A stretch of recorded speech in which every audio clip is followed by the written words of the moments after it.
It's warming up. Jim, can I get you to do jazz hands with us? I know you're a tough guy. There you go. Look at that. Check that out. A Jim Fuller jazz hands.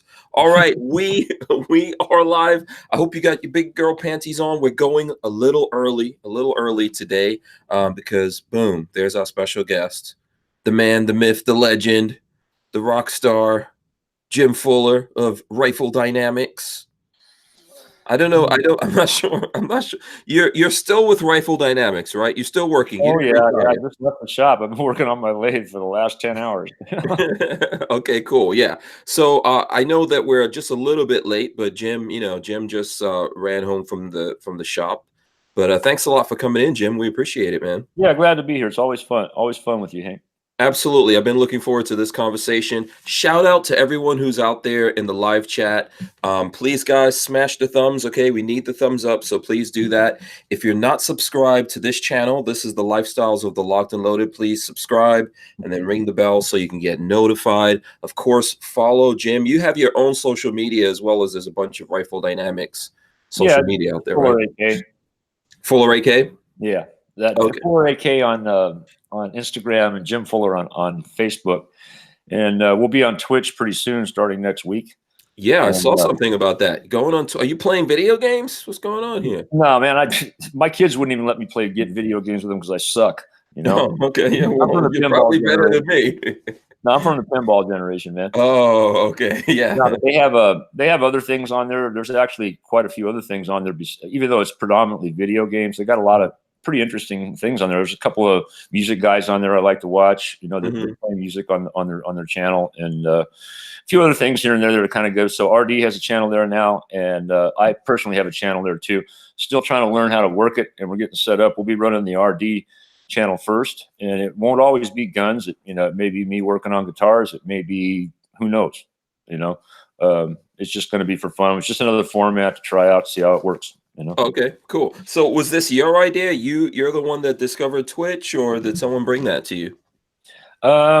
Actually, it was one of the guys in the office had been following it. He's kind of a gamer, I guess, and he thought it might be a good idea to look into it. So we decided, well, what the heck.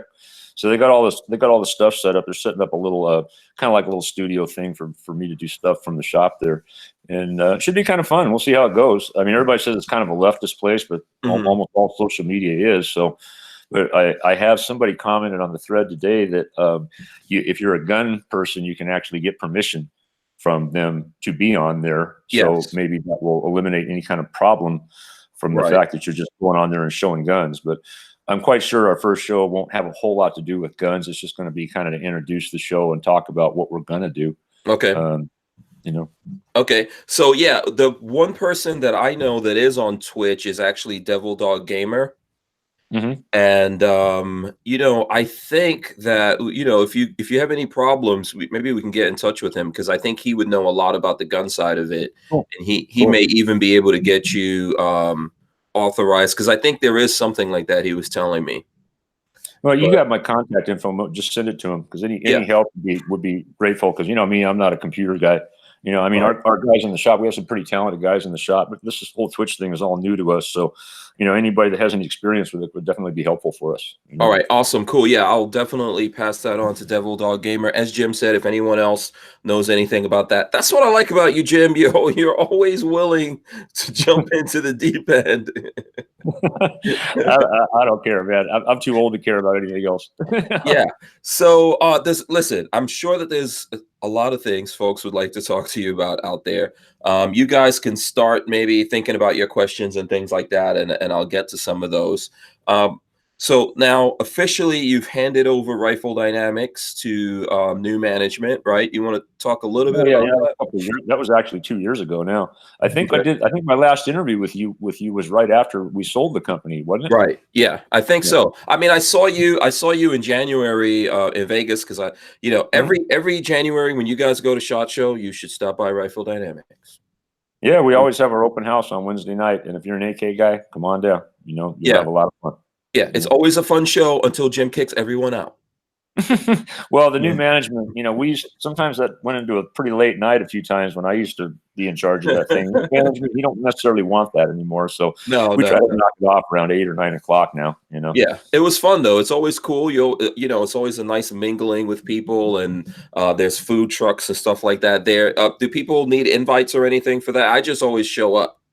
Yeah, that's perfectly. Most of the people that are in the AK culture, they know when they're in town, it's like, hey, that's a Wednesday night thing. It's become kind of standard now. I think we've done it for like 6 or 7 years in a row now, if I'm not mistaken. I kind of lost track of it, but yeah, every year it gets bigger and bigger. I think this year we had probably 350 people there or something like that. Yeah, there's always cool prizes and stuff like that. You know, you if if you're there for SHOT Show, come down. So since everything changed over, what have you been up to? Well, mostly in the shop. I do a lot of QC stuff because we trained a whole new crew in there, Mhm. and they really kick ass now. I mean, frankly, we turn out a lot more guns now than we used to when I ran the place. Okay. The new owner expanded it quite a bit. We modernized a lot of things to make stuff move smoother and easier, so we can still maintain the quality yet produce faster. And we don't really have a back order anymore like we did when I was there. But Yeah. it was me and a handle. We all built one gun at a time, and now we do it a little bit different, and things get turned around quite a bit quicker. Yeah. I And think you guys used to have like, correct me if I'm wrong here. Was it a 2-year waiting list? at one time we were that long. When I Yeah. sold the company, we were probably about just a little under a year back ordered, and it took about 6 months to knock all that out. Okay. And now I think, I don't know what they're quoting for a lead time, but it's probably not much more than 60 days, if that, and some things, we have a lot of stuff in stock now that we have an in stock page on our website now. So if people are looking stuff they can get right now, there's stuff there. Yeah. And if you're a gun store, if you have a gun store, they can get in touch with you guys, sign up, and they could carry Rifle Dynamics guns, right? We are going to be starting a dealer program. We've actually taken on, I think, one or two few dealers. I don't really get into that stuff anymore because I Okay. don't deal with the business end of things, but I Mhm. know we are taking on a few dealers now. And I just don't know the whole detail about that. If somebody wants to pursue that, they can email info@rifledynamics.com. And Casey is our sales lady. She will get back to them and see if there's anything that we can do there or not. But like I said, I don't know because that's not any of the area I deal with, though. I just deal with strictly the gun stuff now and Yeah. social media stuff, of course. Okay. Cool. So, I'm definitely gonna get to the social media here in a second, because every now and then you press some buttons out there and All try to right. shut down the internet. So, just someone asked me this, so I'm gonna pose the question to you because I think there's probably several people out there that are concerned about this. If before new management came in, for the folks out there that own Rifle Dynamics guns, right? Is there a big difference between those guns and the guns that are being manufactured since new management? No, not really at all. Okay. We just do it faster. I mean, when you, I mean, I don't really, it's hard for me to say how much more guns we do right now.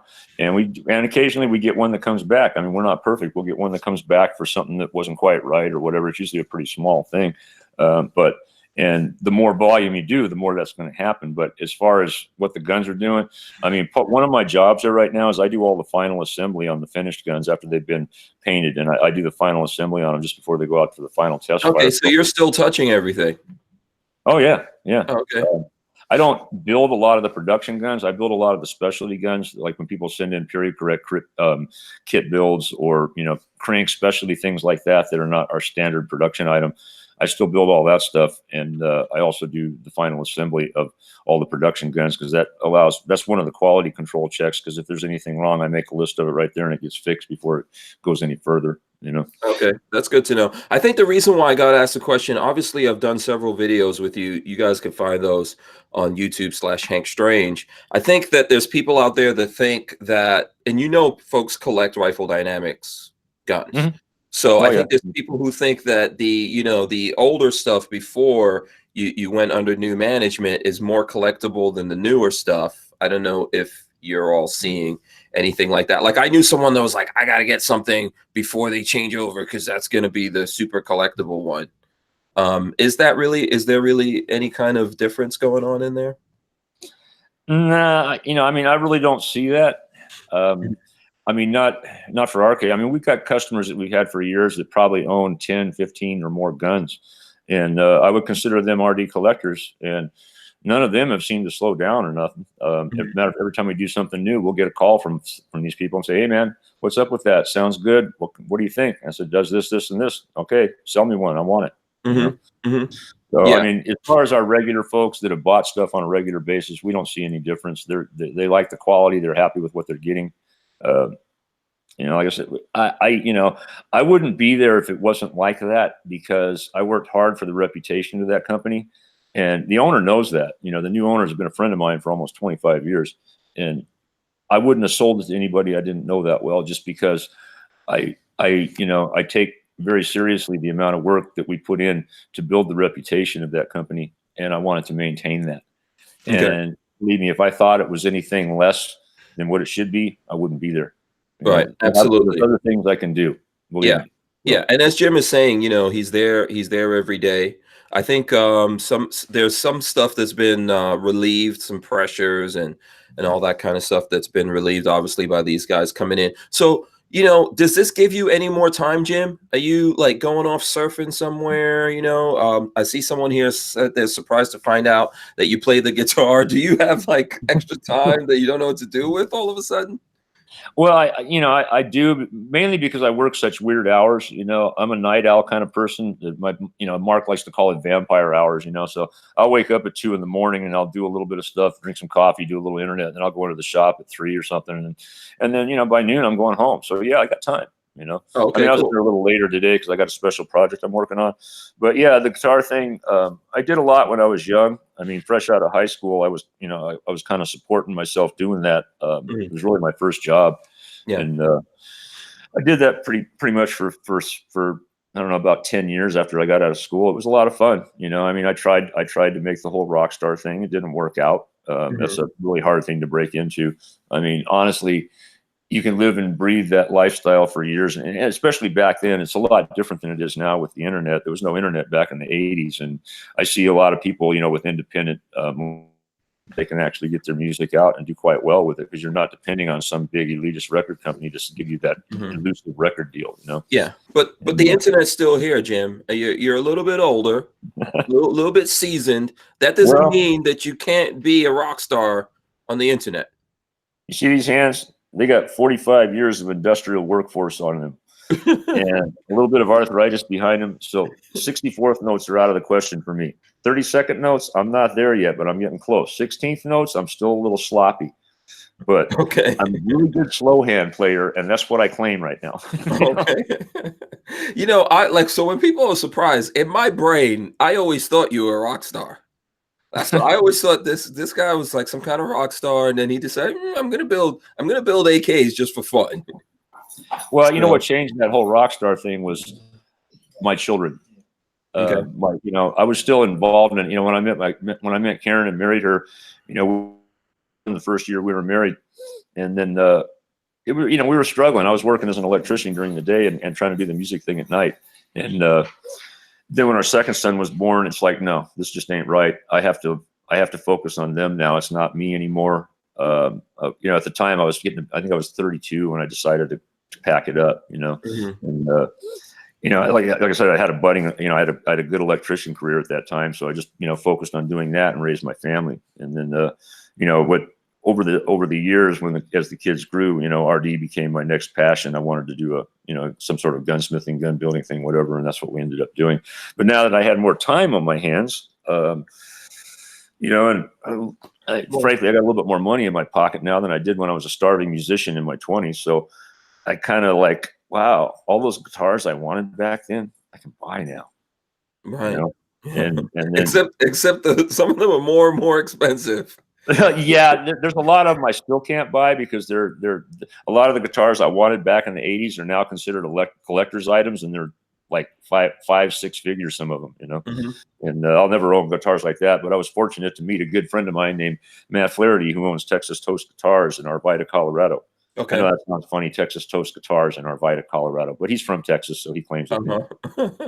But he's actually one of my customers, and we did a gun for him a couple years ago, and when he found out I was kind of getting back into music, he says, "Dude, don't buy no goofy guitars like that. Let me build you something." So he built me a really nice double neck.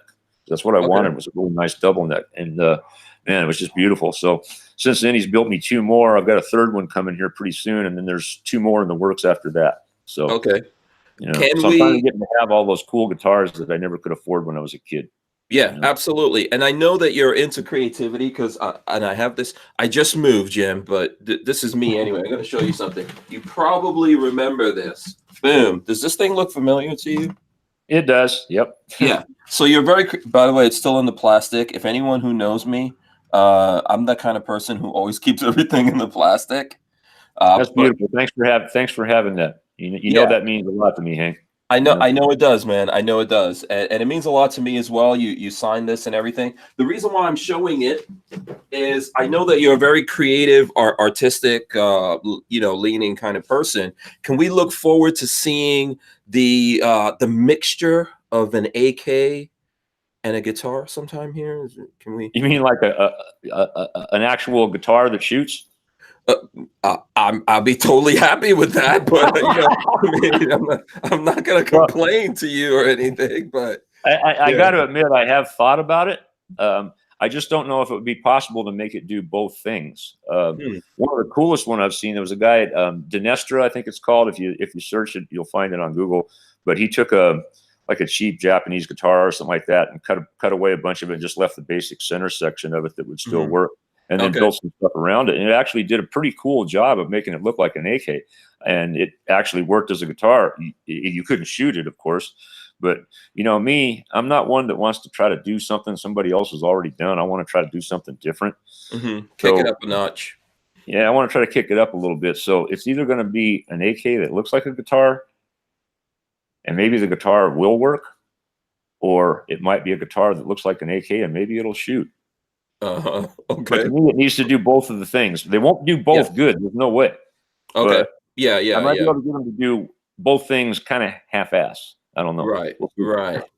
There may be some way to do that. Please. I mean, I can't play guitar or anything, but I still want one.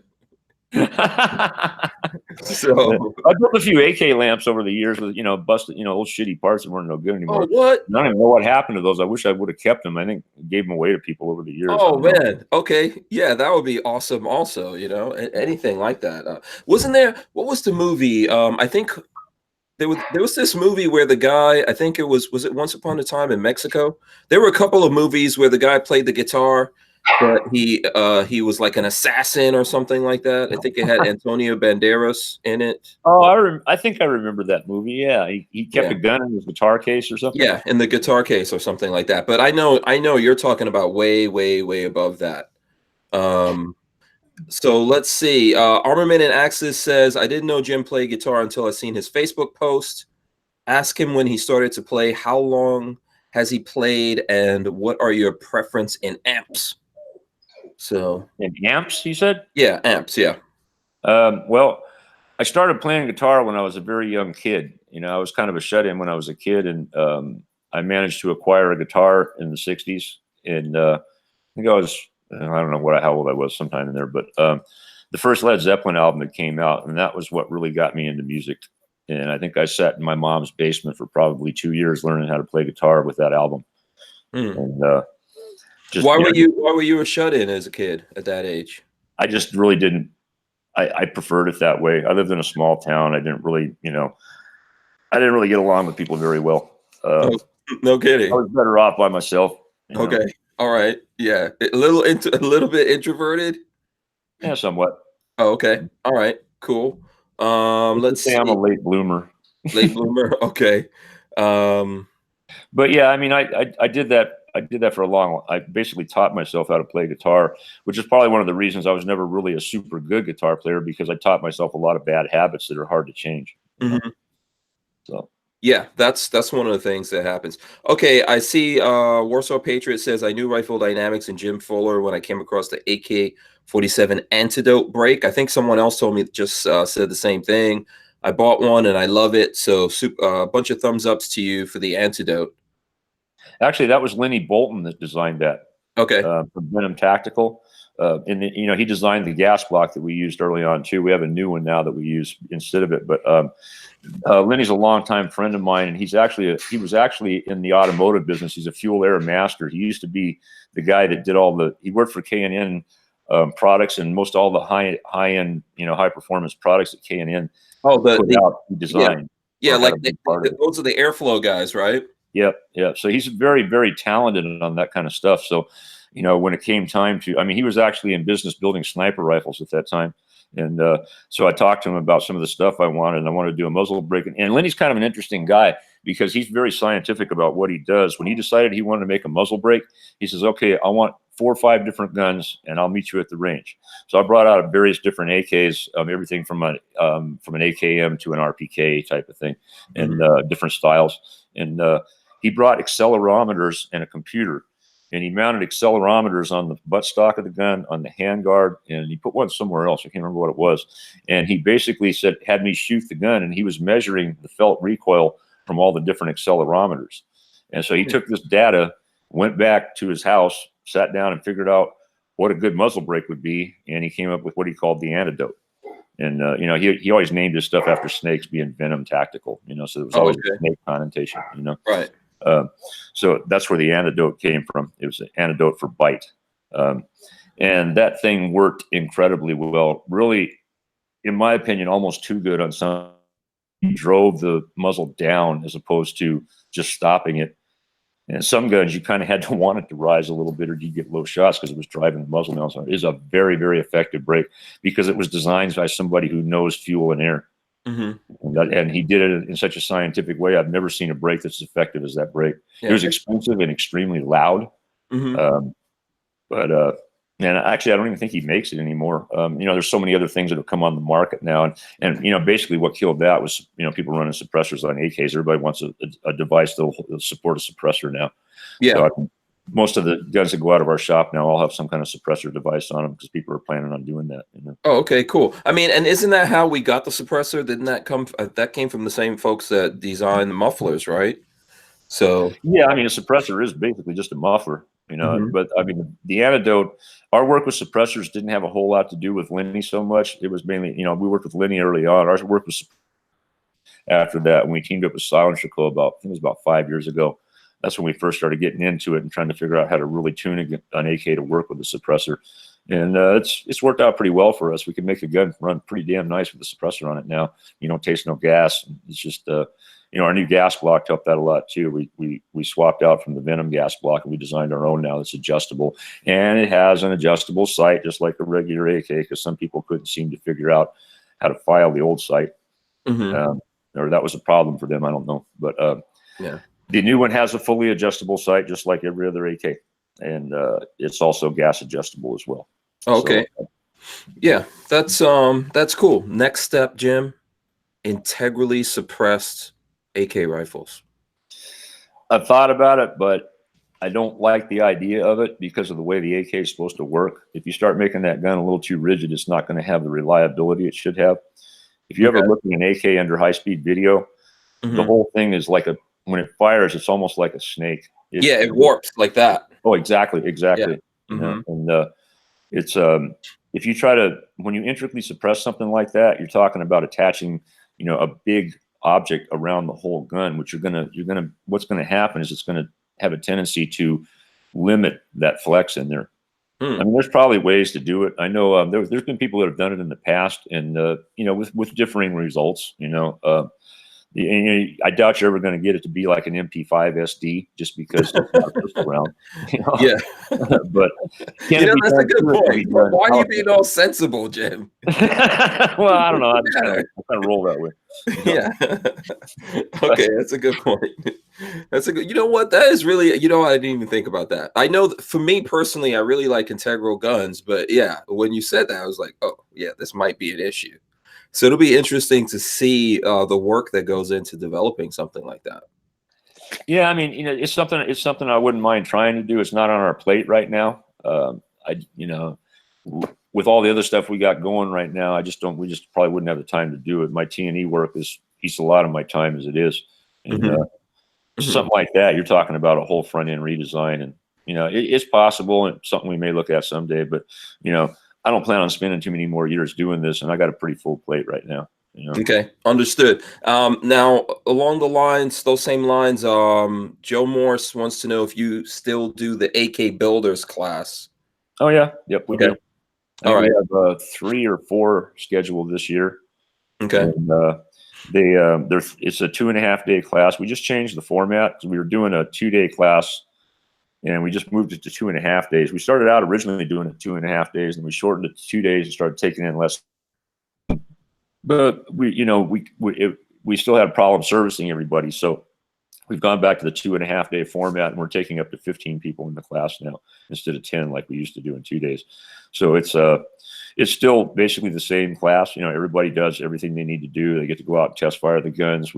On the final day, we go to the range to do all the test firing of the guns, and then at the same time we're out there, we do a lot of the students all get to experience the different AK variants and PKM and whatever else we got out there for them to sample. So they get a really good overall view of the AK, is not just building the AK, but the history of the AK, the variants of the AK, and all the things that go along with it. So you leave there with a pretty well-rounded exposure to the AK in general. okay, all right, cool. There's a ton of shout outs going out to you, Jim. I see Razor JB shouted you out, but someone deleted it. I'm not sure why that is. Maybe because he cursed. So I don't know. Yeah, I mean, it's Jim Fuller. So in case you don't, part of the rock star thing is there is a little bit of cursing going on there, Jim, right? Or in retirement, have you retired cursing? I've tried to cut it back a little bit. Okay. You know, I still drop a few F-bombs every now and then, but you know, I don't own the company anymore, and the people that do want me to be a little bit more respectful, and I don't have a problem with that. You know, Yeah. I'm a little bit unfiltered I'm a lot unfiltered as it is, and you know, and as you know, you know, that can be good in some cases and it can be bad in some cases too. Yeah. But you know, I'm under contract with people now, and if they want me to do things a certain way, that's what I'm going to do. You know? Yeah. You know what? First of all, there's an art to cursing, right? And I think some people overdo it and just put that in everything that they do. But there is a certain art, like there is to everything else. Yeah, I've learned that using certain language sparingly, is definitely makes a point better sometimes than just using it ridiculously. Yes, willy-nilly, just throwing it. That makes sense. Yeah, just slapping people around with it a little bit. Yeah, absolutely. I do. I understand. Okay, so let me see. I'm just trying to get a couple of questions in here from people. Midnight Range TM wants to know what's the rattiest AK someone has brought you, and said make this AK awesome. Well, I would say probably the worst built AK I've seen was in a build class that we did in Oklahoma. And one of the students brought a gun in. He had actually attended, or he tried to attend a build class somewhere else. I don't know where. I don't want to get into that. But I guess the guy, it was kind of flaky, but he brought the gun that he got out of the build class. And man, Really? It was horrible. I mean, I asked the guy, I said, did you shoot this yet? And he says, no, I haven't. The guy told me that I should shoot it from the hip the first time I shot it just to make sure everything was safe. So I was kind of reluctant about shooting it. Yeah, that's probably a good idea. I would be scared for my hip in that case. The front trunnion has 6 rivets in it. This one only had 3 of them installed, and they were horrible. Oh, wow. Okay. And, I mean, I could go on and on, but it's just, I would never stop. We would waste an hour talking about everything that could have been wrong with this gun. And there's not something you would even try to fix. Most of the parts were not even usable because the guy just didn't know what he was doing. And he was offering this in a class. You know, this is kind of one of the reasons we started doing the class in the first place, because a lot of people think they know how to do this stuff. And I've said it many times, the AK is such a wonderful design that it can be built horribly wrong and still work for a little while. Yeah, I mean, because supposedly the legend is that dudes are building these up in caves and making them out of shovels and stuff, right? Well, yeah, I mean, there's actually there's a video where a guy actually took a coal shovel and flattened it out and made a flat out of it, and punched all the holes out of it and made a working AK out of it. I mean, it wasn't heat treated and it's not going to last very long, but yeah, it's such a brilliant design that it can be slammed together in some of the most horrendous ways. It's just whether it will be the legendary, renowned AK that everybody knows. Not likely, especially with some of the ways we've seen people build these things. Yeah. And I think when it comes to building like anything, you know what? I know there's certain things you can build really easy, right? Like ARs can go together relatively easy. Still ways you can mess that up. But the thing is that it's one thing for you to put something together here or there. But if you get into the business of making stuff, it really takes a long time to come along and start making those things properly, especially when you're making them en masse. So yeah, that's very true. I mean, learning the process for one, and then perfecting the process to where you can repeat it, and then perfecting the process to where you can repeat it enough to be productive, and put out the material. See, that was one of the problems I had early on, was why we were so backordered, because we just couldn't do the work fast enough. And again, that's all changed now, and that's what the influx of money and things will do for you. I mean, we built everything on cash flow back in the day. It's a whole different story now. So, yeah, I mean, because where do you cut corners? I don't believe in it. Yeah. Yeah. I mean, I know there's places that people choose to do it, but if you're doing it on this level, where do you really do that? So there's a process that you have to go through. Okay, YNH wants to know if you prefer milled or stamped. I know you get this a cajillion times. Personally, I own milled receiver guns. My Type 2 in particular is a milled receiver gun. And I think I have a couple of Arsenal milled guns. I don't use them that much because they're heavy. Okay. Did you say you prefer them? Because I think you I would say I got to say I prefer a stamped receiver. Stamped. Overall. Okay. I mean, I own far more stamped receiver guns than I do milled receivers, but there's nothing wrong with a milled receiver. It's just a little heavier. Yeah. And they have a certain class and mystique about them that the stamped receiver doesn't. They have a little bit more pleasing visual to them. You don't have rivets on them and stuff. They're a little cleaner looking. Yeah. Depending on country of origin or how they're built or whatever, but yeah, nothing wrong with them at all. I just I mean the AK was originally meant to be a stamped gun. I mean the Type 1 was a stamped gun, but it didn't work out so well because the technology wasn't quite there. So the Type 2 and the Type 3 were milled guns, and then in 1959, I believe, is when they went back to stampings for the 1mm into the AKM, and it's been that way ever since. I mean, there's probably milled guns been produced since then, but 10 times more stamped guns because it's just what everybody uses now. Yeah, my limited experience, I would say what you just said. I think the milled ones look really cool, and if you're shooting casually, it's great. But if you want lightweight or something like that, yeah, if I got to hump that thing for 8 or 10 hours with a bunch of other stuff, no, I want the lightest gun I can get. Yeah. I mean, at my age, I don't do a lot of humping with guns for 8 or 10 hours anymore. But it does make a difference. I mean, there's a lot of just a few ounces. Anybody who hikes or backpacks, they know what I'm talking about. A few ounces can make a huge difference in how long you can go and your stamina. Yeah. So going down those same lines, and specifically with milled, but even in stamped, what are the ways with an AK that you can save weight for the folks out there who are trying to get that balance, of an AK but save weight on it? What do you think? Well, with the milled receiver, I mean, the cuts you see on the front, those are lightning cuts that are done in the factory.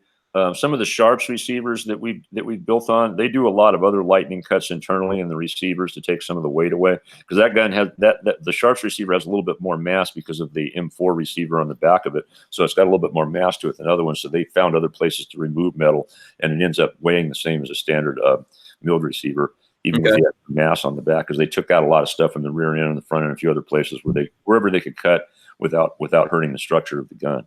Okay. Now, the stamped gun, the stamped receivers are pretty light to start with. I mean, if you want to lighten up a stamped gun, that's what we started doing originally, was, lightening up the front ends of the guns. And that's what, our whole design is based on, basically what everybody else in the world does now too, is, a shortened front end with a pinned device and a combination front sight gas block of some sort. We've been doing that for a long time, mainly because we knew it would take a pound off the front of the gun. It makes it much faster handling. And, it's just something we figured out a long time ago. And so. Okay, let me see. I'm going to hit a few more here, and then I'm going to go into some of my own stuff. Eric Schultz wants to know, could we ever see an AK in 243 or a new 308? Probably not from us. That's quite a bit of re-engineering and stuff to do something like that. Most of the 308 AKs that I've seen seem to have mag issues. There's not really a good mag to support them. I played with Saiga 308s quite a bit, but years ago when they were around, and other than the Saiga mag, I mean, there may be something out now because I haven't touched Saiga since they stopped importing them, but we could never really find a decent mag for those guns that that wouldn't wear out. Like the plastic mags that came with them, they worked well, but they wore out. Because they were plastic, and the bullet guide was actually built into the front of the mag on those guns. So it took a lot of pounding, and after a while, those mags were no good. I tried modifying foul mags to fit them, and it was just you had to cut too much of the mag away to make it work. And kind of the issue with that, I mean, the 308 Saigas, I think, were just a reverse engineered 7.62 gun that they did what they could do to make it happen. It wasn't really designed around that cartridge. As in like the Dragunov and the 54R. It's not an AK, it's completely different. Right. Shooting Gallery Northeast wants to know what's your opinion on the C39V2 or the Visca rifles conflicts. They are, and I'm going to use the term that Century usually uses, they are guns built to a price point. Okay. And they're meant for the mass market. They can't afford something better.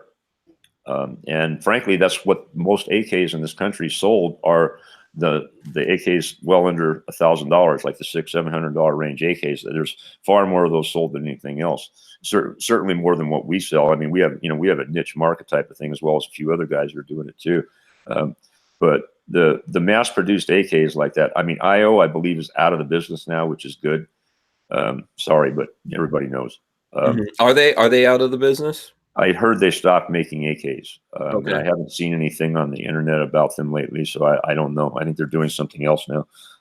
Century is still attempting to do stuff. I mean, I've said this on several interviews too, that the problem with building a high quality AK here is forged parts. It costs a lot of money to build forged parts, and they're trying to do things in other ways, and that's why it generally doesn't live up to the legendary reliability and dependability and longevity of the AK, because they're just not made the same way.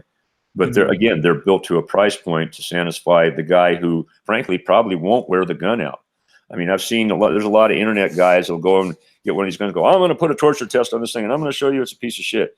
It's like, well, yeah, you can do that. You can run the gun until it breaks, but they put 5,000 rounds through a gun and it breaks. Okay, it broke. How many people really put that much ammo through their gun? Especially people that can only afford a $600 gun. They're probably not buying ammo by the case. Yeah. What does 5,000 rounds cost? 7.62. Well, 7.62, that would be, it's roughly $250 for 1,000 rounds. So so there you go. That's a chunk of money. Yeah. So your average guy that buys a gun like that, he's really the guy that's probably not going to shoot it near as much as somebody like me or a lot of our customers who train a lot, shoot almost every weekend. I mean, they go to the range and they put 500 or 1,000 rounds through their gun every time they go to the range. Yeah, that's not going to work for them. Yeah, I think that's the difference that people don't understand. Are you the casual user? Are you the guy that just wants to have an AK because you think it's cool, or you want to have one in your arsenal, so to speak? Or are you the guy that actually goes out there and trains? I've done training. I know the last time I did some training with Reed, there was a guy with an AK, iron sights. He was kicking everyone's ass.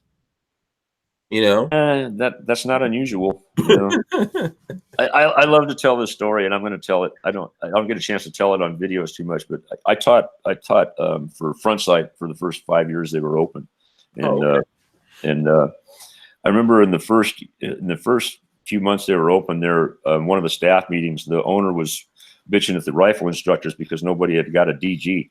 None of the students in the class had been able to score high enough to get a distinguished graduate score. So he was giving them hell. You got to do a better job. You got to get your students up better. You got to get your scores up, blah, blah, blah. Okay. So the other side of the story is that was a very M4 centric school. I don't know if it still is. I haven't been out there since 03. But in those days, we were told if somebody came with an AK to try to disqualify the gun and have them use one of our M4s because they really weren't prepared to teach AK, really. It was an M4 centric school. I get that. There's a lot of places like that, and they wanted everybody running M4s because that's what they teach. And one day, a a guy showed up and he had an SAR-2 and 5.45, and the standard things they used to use to disqualify a gun wouldn't work on this gun. This gun was in good shape. It worked well. There was no reasons to disqualify the gun. And the guy insisted on using it, so he used it. And he was the first distinguished graduate at Front Sight. Wow. Yeah. Now, here's the thing, though. Here's the thing that people have to realize. You can't go buy an AK right now and become that guy. No, you have to learn how to do stuff. Yeah. Yeah. I mean, it's, the gun doesn't make the man. No. The man makes the gun. Exactly. Exactly. And you want to train. You want to train on the platform. If you think you're just good with any platform, right?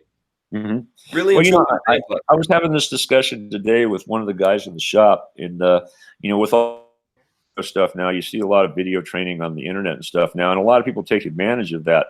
And the guys that can benefit from that take that information. Maybe they take that video on the phone with them to the range, and they watch that video and they practice those skills live right there while they're watching the stuff, and they spend the time learning the muscle memory. They're going to get something out of that. Mm-hmm. They're probably going to do pretty good as if they went to a live class, with a live instructor there showing you exactly how to do it. I personally prefer working with a live instructor as opposed to videos because I'm a hands-on guy. I can't get what I need out of a video, but that seems to be a big thing these days. And a lot of people are watching videos and going, okay, I know that now, but they haven't actually tried it. Yeah. Yeah. You know what I mean? No, okay. So this goes back to a weird thing I always tell people, my personal belief. There's the saying, knowledge is power. Knowledge is what? I'm sorry? No, people always say knowledge is power, right? Oh, yeah, yeah. Yeah, I don't believe that the knowledge itself is power. You can have that knowledge in the book. If you don't take the book, read the book, apply it, fail, figure out how to succeed at doing it, and then repeat that, like you just said, you don't have power. Yep. There's actually a level of competence lecture, and I learned this actually out at Front Sight. They were the ones that used to use this, and it's actually pretty good. The levels of competence of anything that you can learn. This doesn't apply to shooting. It applies to any skill that you could learn, whatever it may be. And that's the lowest level being the unconsciously incompetent. It means that they don't know enough to know what they don't know. Okay. Yeah. Wait, say that again, Jim, for me. Unconscious incompetent, is that? Unconsciously incompetent, meaning they don't know enough to know how much they don't know. Very good. That should be on a t-shirt. Well, this is actually good. That's why I remembered it. It's one of the things I learned there that I thought was really valid. And then the next level would be the consciously incompetent. And this is actually the best level to be at, because this is where the guy learns the most, because he has constantly realized that he needs to learn. He's no longer unconsciously incompetent. He knows he's incompetent and needs to get better. And that's usually where most students will progress the most, is when they're at that stage. And then following that stage, you get the consciously competent, where you know how to do it, you've practiced it, but you still kind of have to think about it to get it right. And then the ultimate level being the unconsciously competent, which means that you just perform. You don't think about it. You look, you see what you need to do, you get it done. You're not thinking about, where's my sight picture? How's my body stance? What am I doing? You just make it work. Kind of like, I like to equate it to, driving a stick shift and working a clutch. You don't think about pushing in the clutch or working the stick shift. You just do it because you've done it so many times. Well, if you're not a millennial. Yeah. Sorry. If you are, you only know how to call Uber. But you follow me though?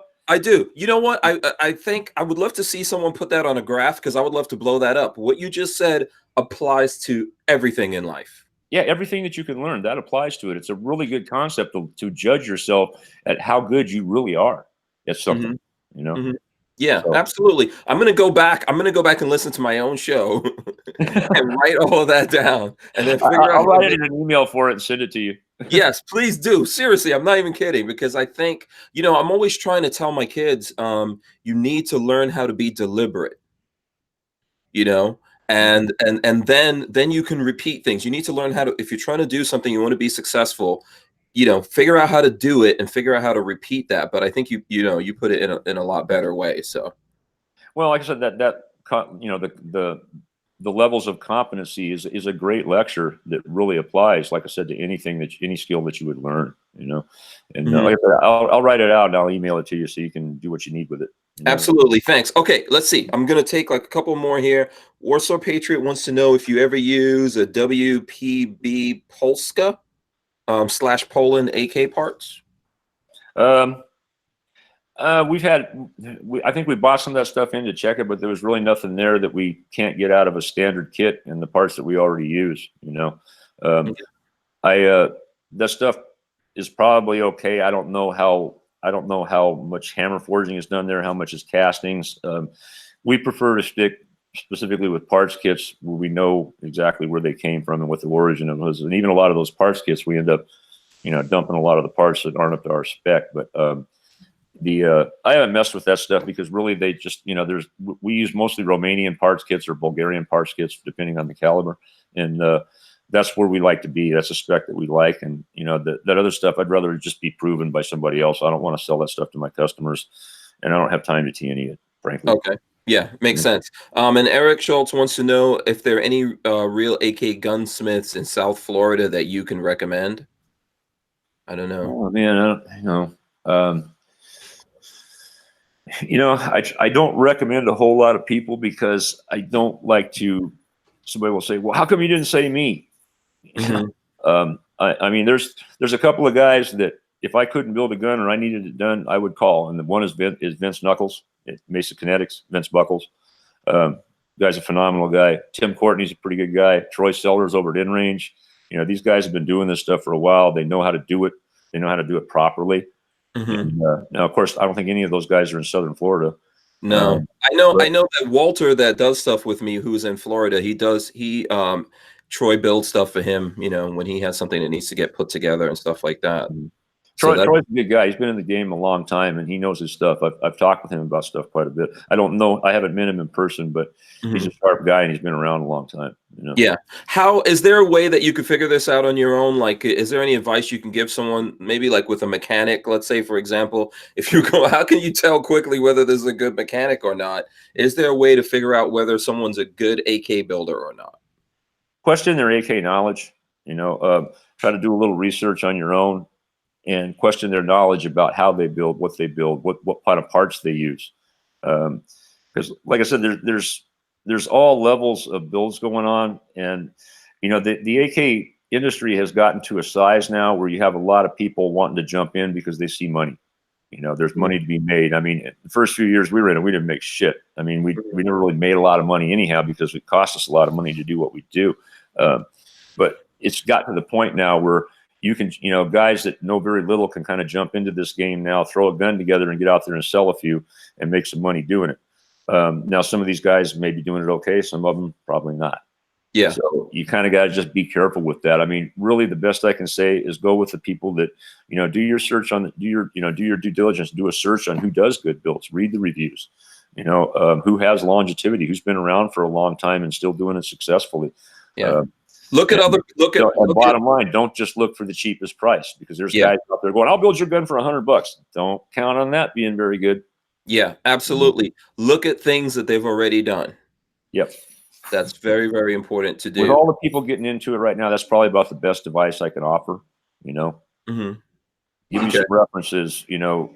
Has anybody ever reviewed your stuff? I don't know. You know, it's hard to say. You know, when we started, there wasn't a whole lot of people in this game, you know, and we just built and did what we could do, you know. But over the last, you know, 12, 13 years, it's really grown into quite an industry here. I mean, we're not, but the AK industry is pretty valid now.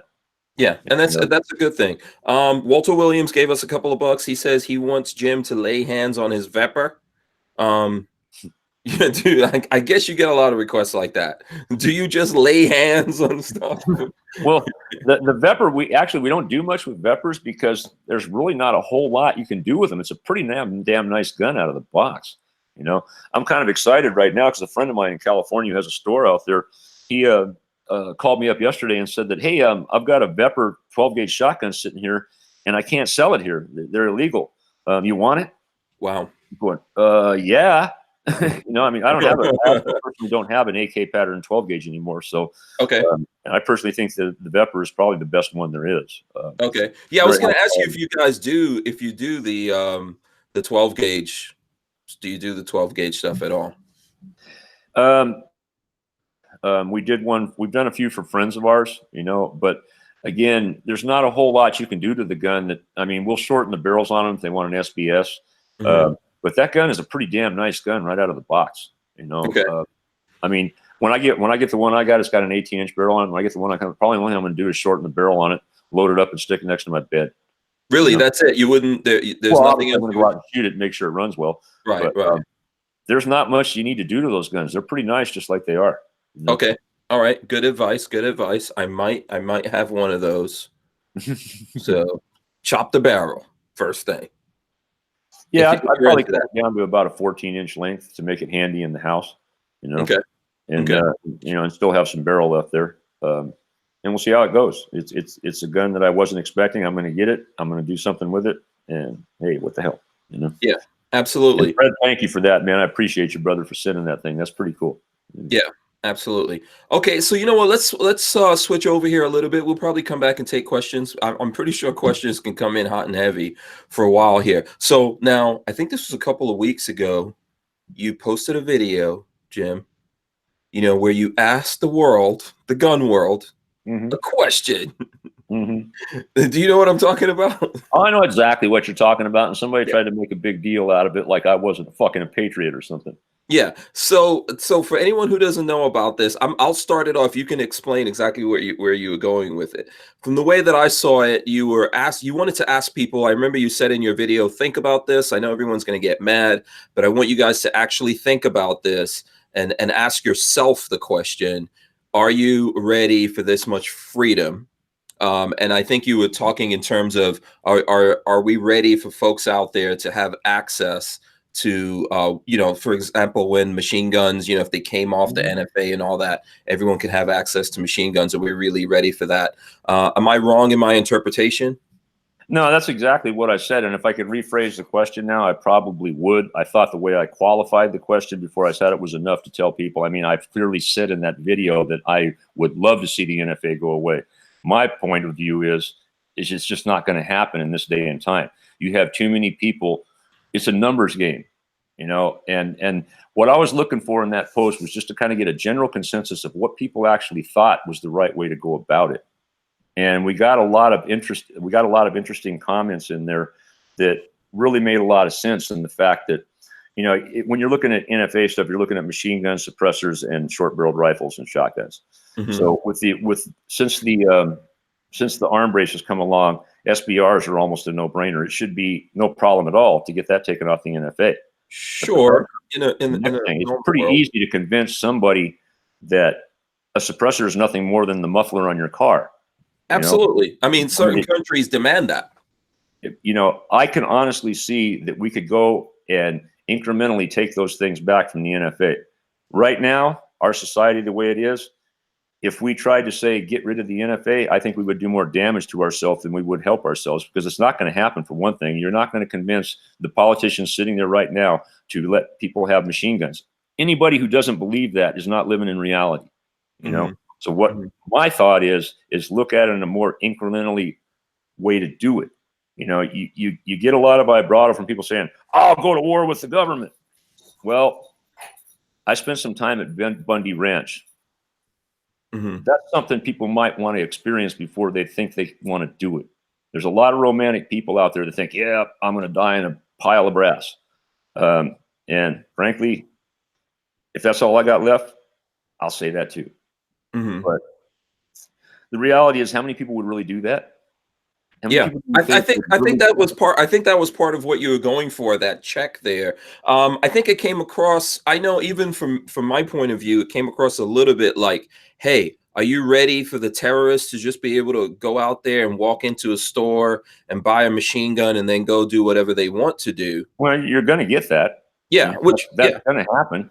Bad guys don't care, but and my response to that whole thing is, do the bad guys really care about the laws? It's like, we're facing the bump stock ban right now.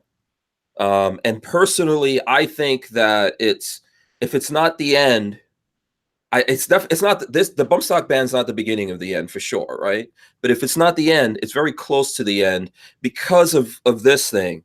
I don't think anyone really realizes what's going on. So if we think that suppressors are going to come off the NFA, we're going to repeal the Hughes and all that kind of stuff, at the same time that you have a Republican in the White House, and between the Republicans and the NRA, they asked for a bump stock ban, and now we have that. And the Supreme Court, I think someone was just saying it here in the chat, Supreme Court's not even going to put a stay on that thing, right? That where the ATF can just make a ruling. This thing that we've looked at several times before, we don't think it comes anywhere near to being a machine gun. Now it's officially a machine gun, and there's really not a lot we can do about that. Yeah. Well, that further settles my point about the fact that trying to get machine guns off the NFA right now is literally impossible, because it just went in the opposite direction. And the only reason the bump stock exists is because of the ban on machine guns in the first place. Mm-hmm. I mean, really, why would it exist otherwise? You know? Yeah. So and there's always the whole finger thing. I mean, you know, anybody who really knows how to do bump stock, you know, and the belt loop, however you want to do it. Yeah. What do you, before I get into it, before I start, because I could run at my mouth, like Lola says, what do you think about this whole bump stock ban thing? You know, it's a toy. It's stupid. The media manipulated it to happen. You know, again, it's not going to change anything. It's just a feel-good measure to make people think that they're doing something and their life is going to somehow be safer. What spurred this whole thing happened right here in my city at Mandalay Bay, with that fucking wacko up there. Excuse me, with that wacko up there running his. No, that's fine. You labeled him completely correctly. That's one of those good uses of the word, right? Absolutely, hell yeah. Yeah. But anyhow, you know, I mean, this dude, you know, cuts loose with a bump stock on a gun, and frankly, he probably would have done a lot more damage had he just used controlled semi-auto fire. Anybody who spent time on a range will know that. Yeah. I mean, and have we even confirmed that he used the bump stock? They were on the guns, and there was, you know, you could hear what sounded like full auto fire in the videos and stuff. I mean, there's so much controversy about that. We can't even get a straight answer out of our own sheriff about what happened there. And I certainly don't want to speculate on it, because it probably goes far beyond my knowledge. I mean, people say it could be a deep state thing. I don't know. And frankly, I don't want to know. All I know is it was fucking horrible. And it should not have happened. And whether the guy had a bump stock or not doesn't make any difference, because like I said, if he was actually a skilled shooter, there would have been a lot more dead bodies had he been shooting semi-auto with a proper trigger press and sight alignment and sight picture. So the bump stock thing, in that opinion, is really irrelevant. But the general public doesn't know any different, and they go, "Oh my God, we need to get rid of that. That's horrible. Nobody should have that." That's the mentality we have in this country right now, and it didn't get that way overnight, and it's not going to change overnight. It got that way incrementally since 1932, 34, whatever it was. I get lost on the date there. But I mean, that's been a long time, 80-some years, and you're not going to turn that around overnight. So, yeah. And then go ahead. No, I'm sorry, man. Go ahead. No. I'm listening to you. I don't want to, I don't want to interrupt your conscious flow here. Well, I just, and I don't want to run on too long about this, because one particular person needed to make some T-shirt sales, so he decided to make a big deal out of it, and when it really didn't need to be. But that's all over with now, and we're done. But in terms of the bump stock, no, you're talking about the video. Okay, about the video. Okay, so I deflected there, but yeah, I thought we were done with the bump stock. Because, like I said, I personally don't have any use for them. I know they're a cool toy. I know a lot of people enjoy them. I'm sad to see that they got banned, but they got banned out of stupidity.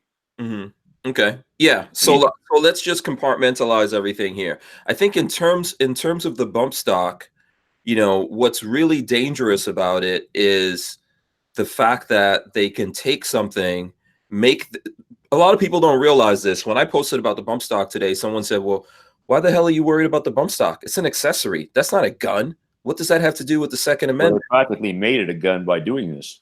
Exactly, Jim. That's the point that I think people don't realize. The ATF turned that accessory. It's now classified as a machine gun. That's what there's. Not only did they decide to classify it as a machine gun, they said, guess what? No one can own one of these.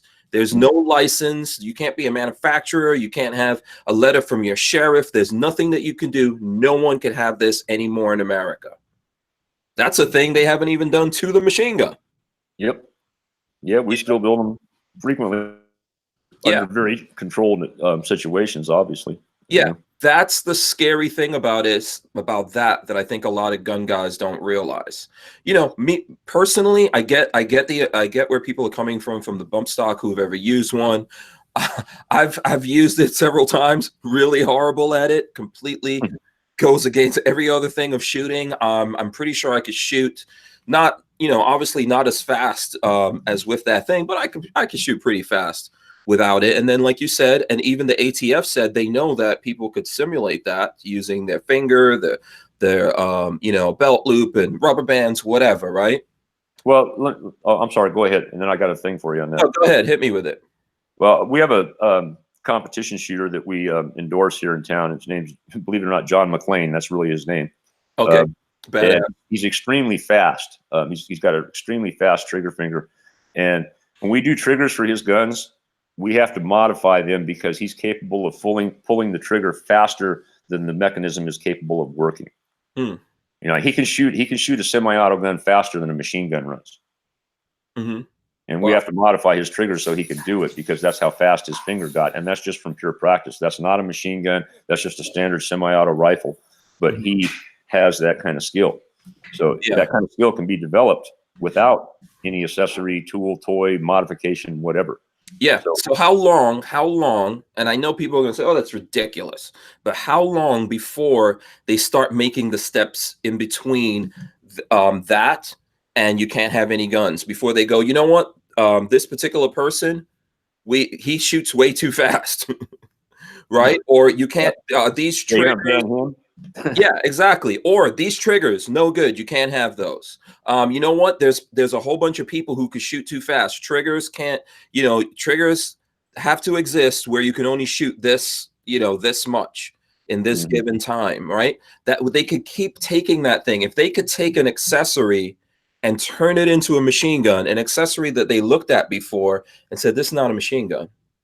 If they could do that, they can literally do that on anything, and all the politicians get to absolve themselves of anything because the ATF could just keep ruling. And right now we have the same ATF that Obama put into, installed, right? Well, actually, I think they have a different director now. They did. Is that recent? I believe so.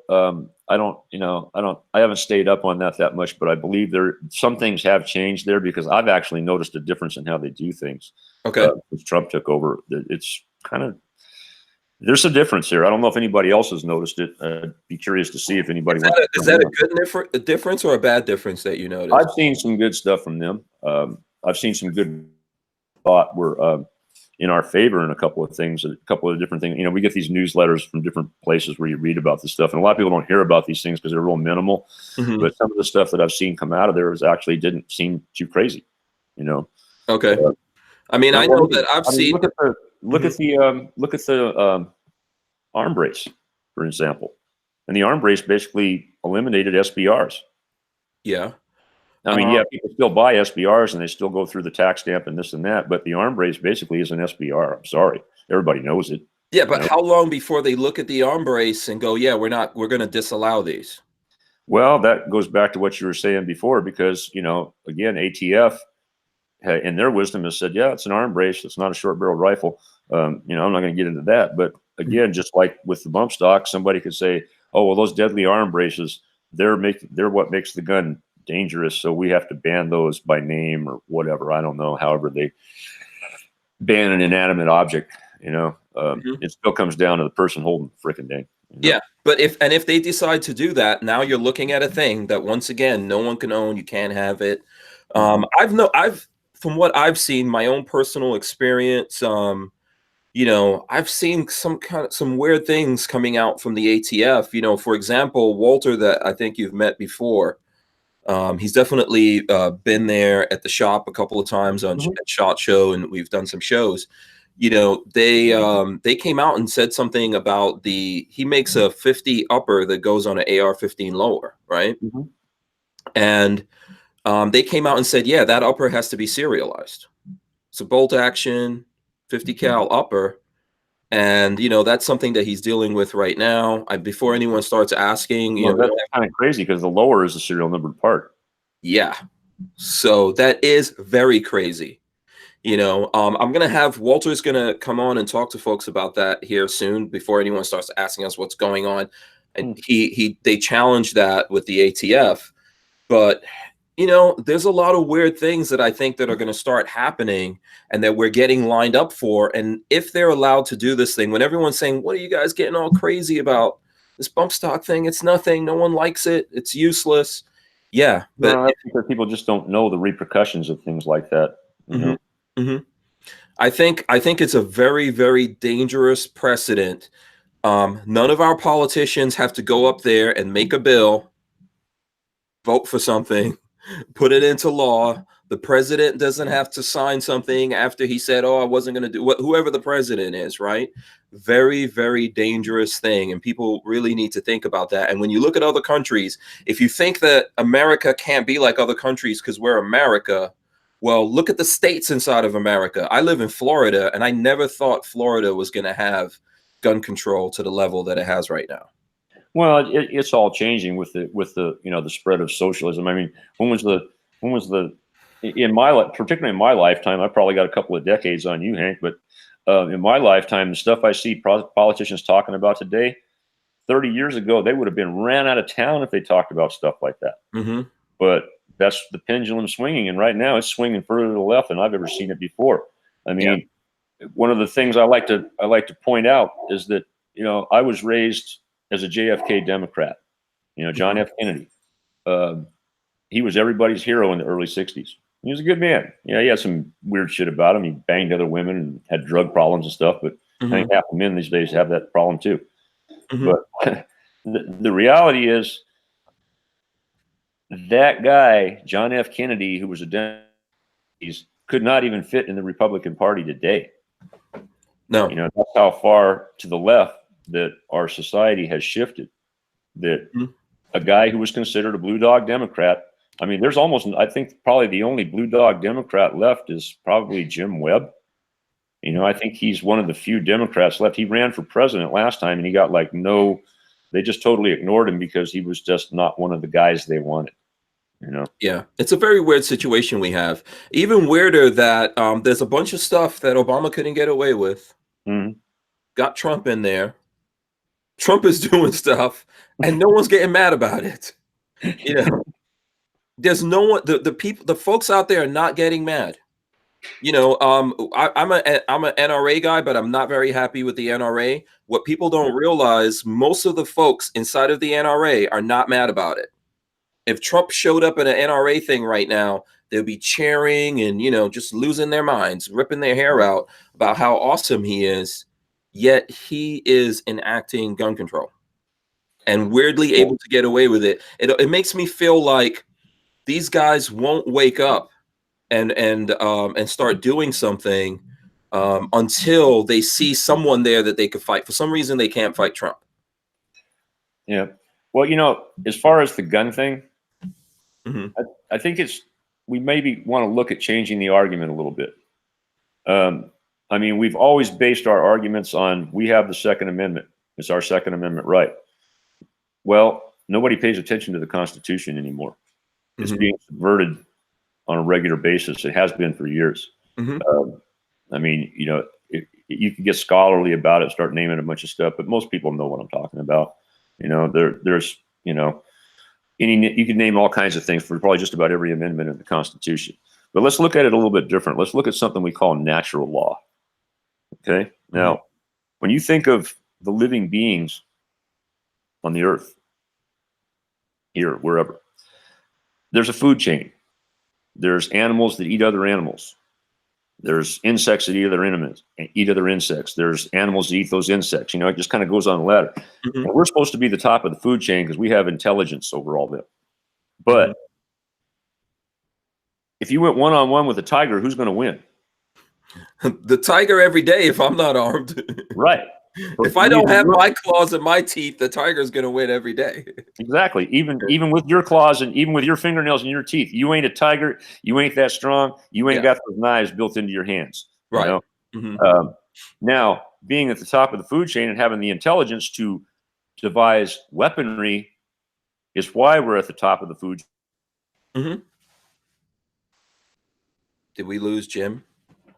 Uh-oh. Looks like he froze here. We may have to wait a little while for him to come back on. If you guys are still out there, let me know. Let me know that you're out there. I think maybe we lost Jim. It's either him or me. I'm not sure.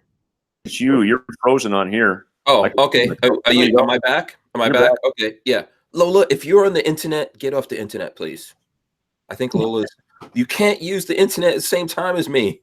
Shut everything down, woman. we're in a good flow right now. Yeah. Sorry about that, Jim. Sorry. Okay, go ahead. I don't know where we got cut off. The point I was trying to make is that, there are a lot of animals that are below us on the food chain that could rip us apart one-on-one. But because we have the knowledge to create a spear or a club or a knife or a gun, we equalize that or become top of the food chain because of that. That's natural law. That's by natural demand. That's by natural design. So why the Second Amendment is just a reaffirmation of natural law. Right. So if it's a natural law for natural human beings, that's the argument, not the piece of paper that says you got to obey natural law. Natural law is what it really is. And natural law says we have weapons so we can defend ourselves from people that we can't. You can take that. I mean, you can take out the wild animal and the human and say a 70-year-old woman gets attacked by a 25-year-old street thug. If she's got a gun, she has a chance. Everybody knows that, but that's natural law. Because she can have that gun to protect herself from that guy who would normally rip her to pieces. Now hopefully she's trained and skilled and makes it happen. But I'm sure here that's kind of extreme, so people can really get what I'm trying to talk about here. The Constitution is practically dead with what our politicians have done to it these days. Yeah, and it's just a piece of paper. If people don't recognize it, if they don't respect it, etc., it's just a piece of paper, right? Yep. Yeah, and we don't respect it anymore. And probably every amendment in the Constitution has been violated in some way over the last several decades. I don't know. I'm not that constitutional scholarly. All I know is there's a reason why we have weapons. There's a reason why we learned how to make them. Yeah.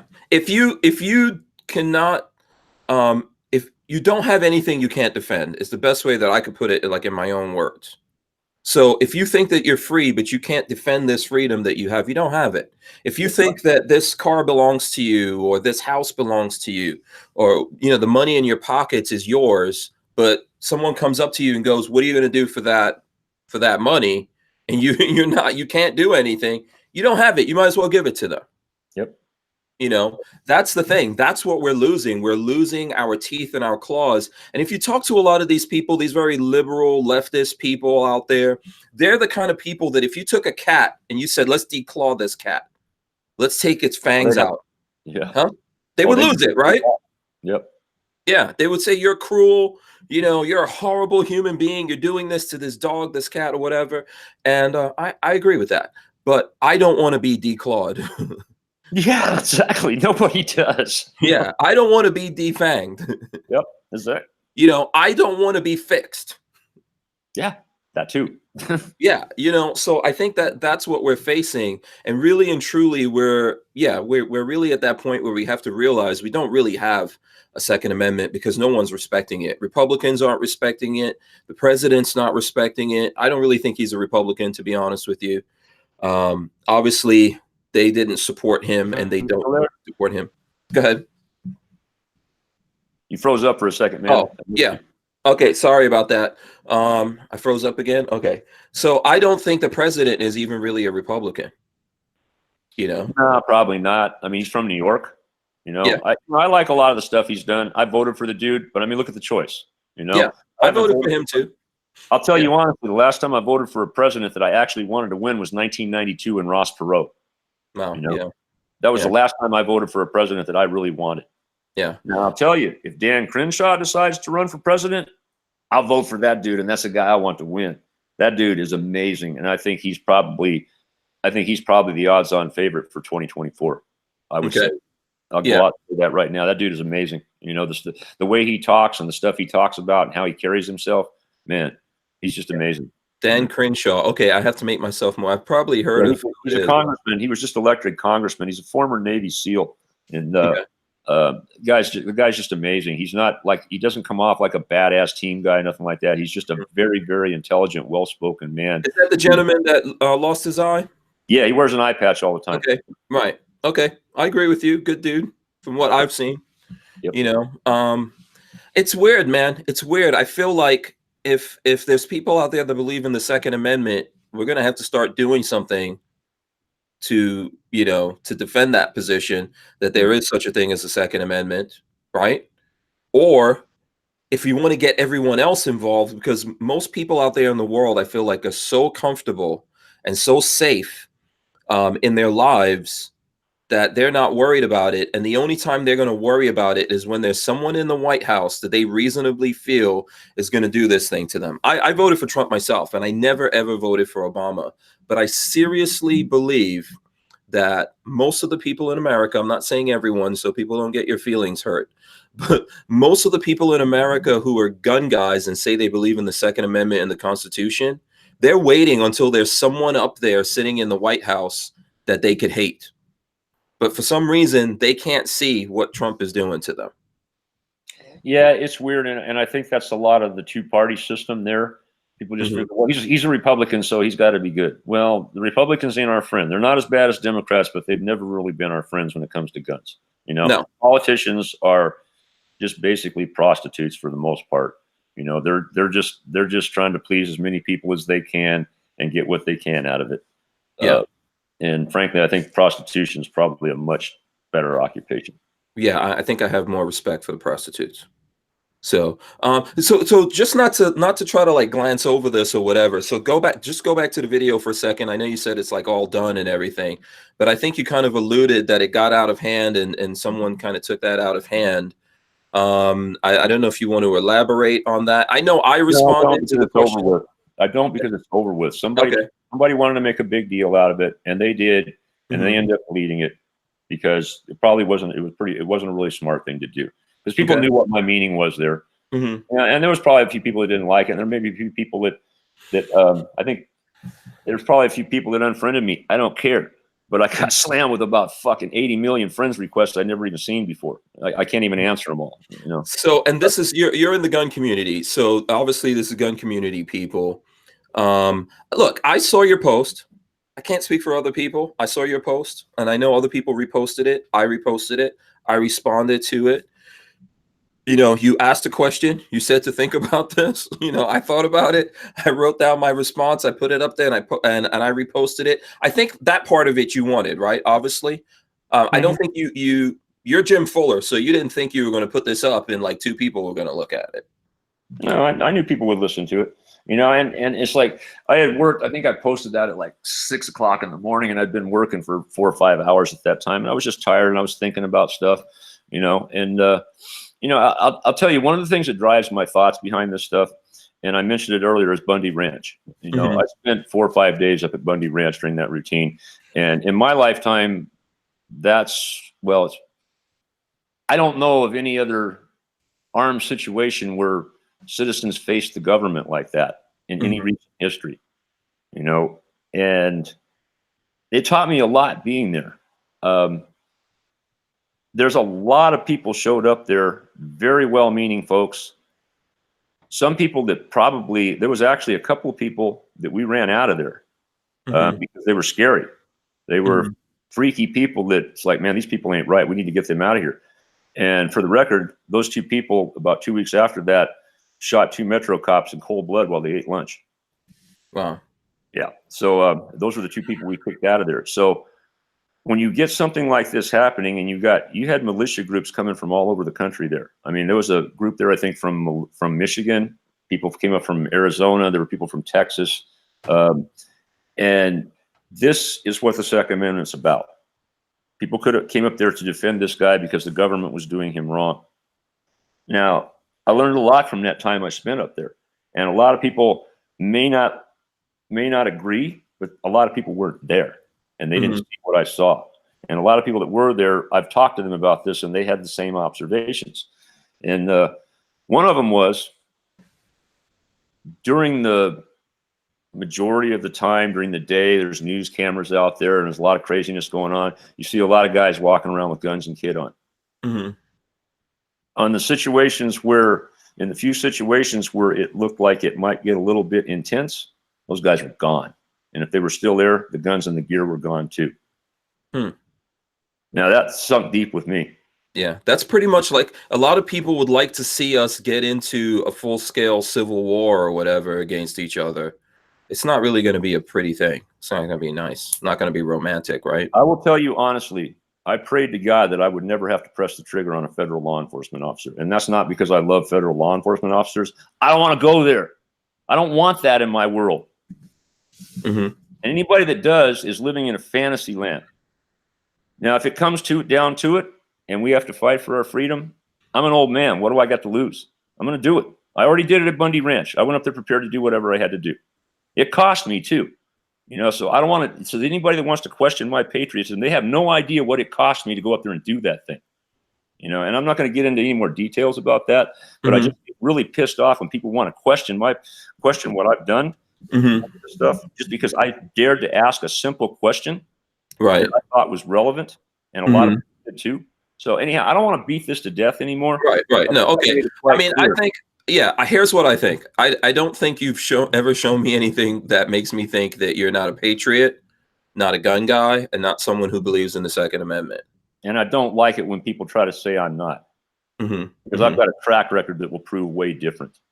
Yeah. Now, the flip side of it, without getting too deep into it before we move on from it, I think that because we're all very passionate people, you know, we all function off of passion, Jim. I mean, you do a lot of stuff that normal people out there, forget about being your age and all that kind of stuff. They don't get into those things, right? In order to do that, there has to be some kind of fire that burns inside of the person that makes them very passionate. I think you realize that, right? I think I get where you're going. Yeah. So I'm just saying a lot of us are very passionate people and we say things sometimes that we don't necessarily mean, or other people listening to us react to those things in not necessarily the ways we wanted everyone to react, when if it was just us talking to each other, it might get fiery. But you know, one of the things about being a man is when a man is talking to a man and things get fiery, it doesn't mean it's time to fight. You know, it's just time for you to stand up for what you believe in. You might be saying it very passionately. That guy might be saying it very passionately, but it doesn't always lead to, okay, now we're going to kick each other's asses. Well, see, I came from that generation and I've been in a lot of fights. I've lost a lot and I've won a lot. I don't walk away from them, but that's just my upbringing and that's my generation. But I don't look for them either. You know, that's age. Age teaches you that. Yeah, and listen, I think at the end of the day, we're all pretty much on the same page. We're seeing something slip away. It's weird for me, Jim, because you remember a time when you could go and easily get a machine gun and get lots of different guns that are very difficult, expensive, or impossible to do today, and that the rest of us can't enjoy. I kind of came into this, I don't know, maybe like 6-7 years ago, and there's a lot of cool things out there, and I see the things that I can't do anymore, but I see the writing on the wall. Like you said earlier, there's something different happening that kind of never happened before, and all these politicians are getting together and they're figuring out ways to do this. There's no one on the Supreme Court is worried about what's happening. There's no Republican out there worried about what's happening. They all sat down somewhere and decided that they're going to make this happen. And the only boogeyman that we could look at is Trump and the NRA and the ATF. But so far as I know, the ATF works for all those people. You know, they don't work for the NRA, but you know, they work for the politicians. They work for the president, right? Well, that's a very good that's a very good observation. And basically, what it is just dividing people into groups again. You know, I mean, you're a black guy, I'm a white guy, but we're both gun owners, so we belong to that group. Mm-hmm. You know what I mean? So they find some way to group you into something that they can hate you for. You know, they can't hate you because you're black, but they can hate you because you like guns. Mm-hmm. You know, but they can hate me because I'm white because it's cool. It's okay. Yeah, they hate. You listen. I don't want to say they, because you'd be surprised. I can see the difference, Jim, of when I started doing this, of how many black people now are coming out to say that they believe in the Second Amendment. Oh yeah, and they're gun people. I've noticed a lot the last couple of years. You know? Yeah, it's an amazing, it's an amazing difference from when I first started. And I'm meeting people, and not just black people. I mean, look, the other day I was I was in I was in a car dealership, and I was talking to a guy, and he was telling me that with all the things happening in the world, like the stuff going on in New Zealand, he said, you know what? I never did the gun thing before. Never had one, nothing. And I just decided to do this because of all these things that I see. Mm-hmm. And folks out there, the media will make you think that our numbers are shrinking. And the people that want to be able to what we're talking about, the basics of what we're talking about, not like, he may not fully even understand the Second Amendment and all that kind of stuff right now. I don't put words in his mouth, but he did it because of what you said, Jim. He wants to be able to defend himself. Yeah, people when they see the reality of that, I mean, that whole New Zealand thing, if you read the guy's manuscript, all he wanted to create was gun control and civil war. Well, he got his gun control, didn't he? Absolutely. That lady gave him half of what he wanted. Yeah. And they did it like that. The civil war in America, because that's the other half he wanted, or she probably would have done that too. Yeah, and they did it like that. Now, New Zealand already had very tight gun controls, tighter than what we have here when this guy did what he did. Yeah, they had access to things, but it was very, very controlled, and you had to really prove yourself to be able to get weapons. And I haven't really followed that. I don't know how the guy obtained his weapons, if it was legal or not. I haven't really kept up on that story because frankly, it just disgusts me. Mm-hmm. But I believe he went through, he jumped through all the legal hoops that he had to. And what's happening in New Zealand now, they're just making laws. The politicians now just announcing, okay, this is the new law.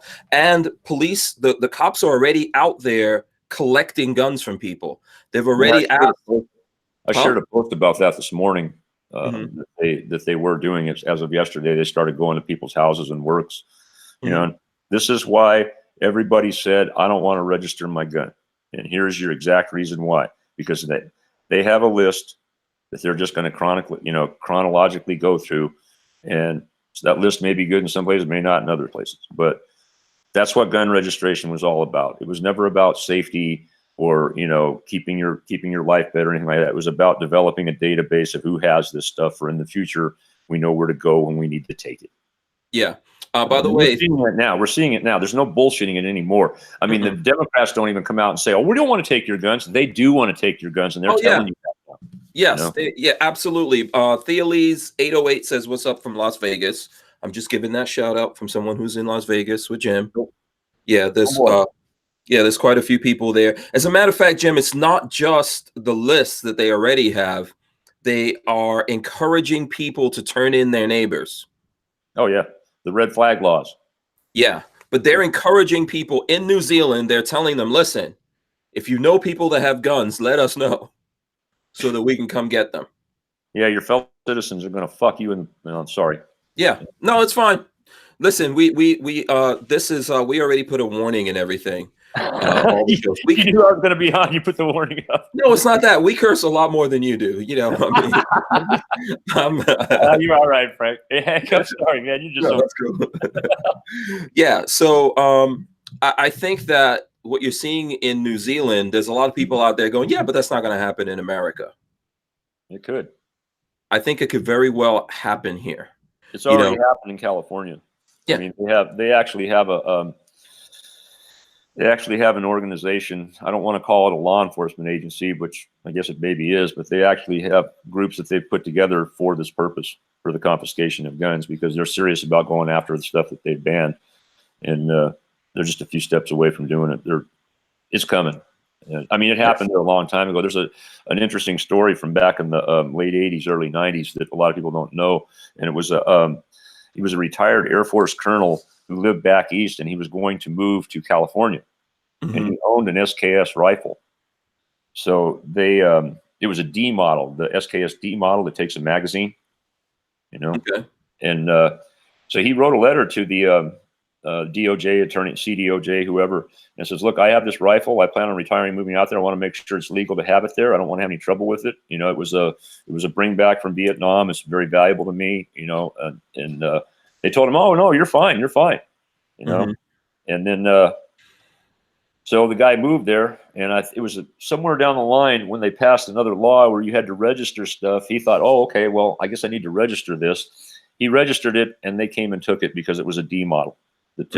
So after they told him that it was legal and that he could have it in California, they took it away from him because it was a banned gun in California. This goes back a ways, but it's a documented case that happened. That was back when I was the NRA Members Council president. So it was, I remember it quite clearly. We were, you know, doing a lot of activism in California then. It was, and that guy, he never got that back? No, he never got it back. He didn't. California kept it. Yeah. And I don't think people understand the emotional attachment, not to the gun itself, because it's a thing that throws bullets, but you know, maybe it's a thing that saved your life.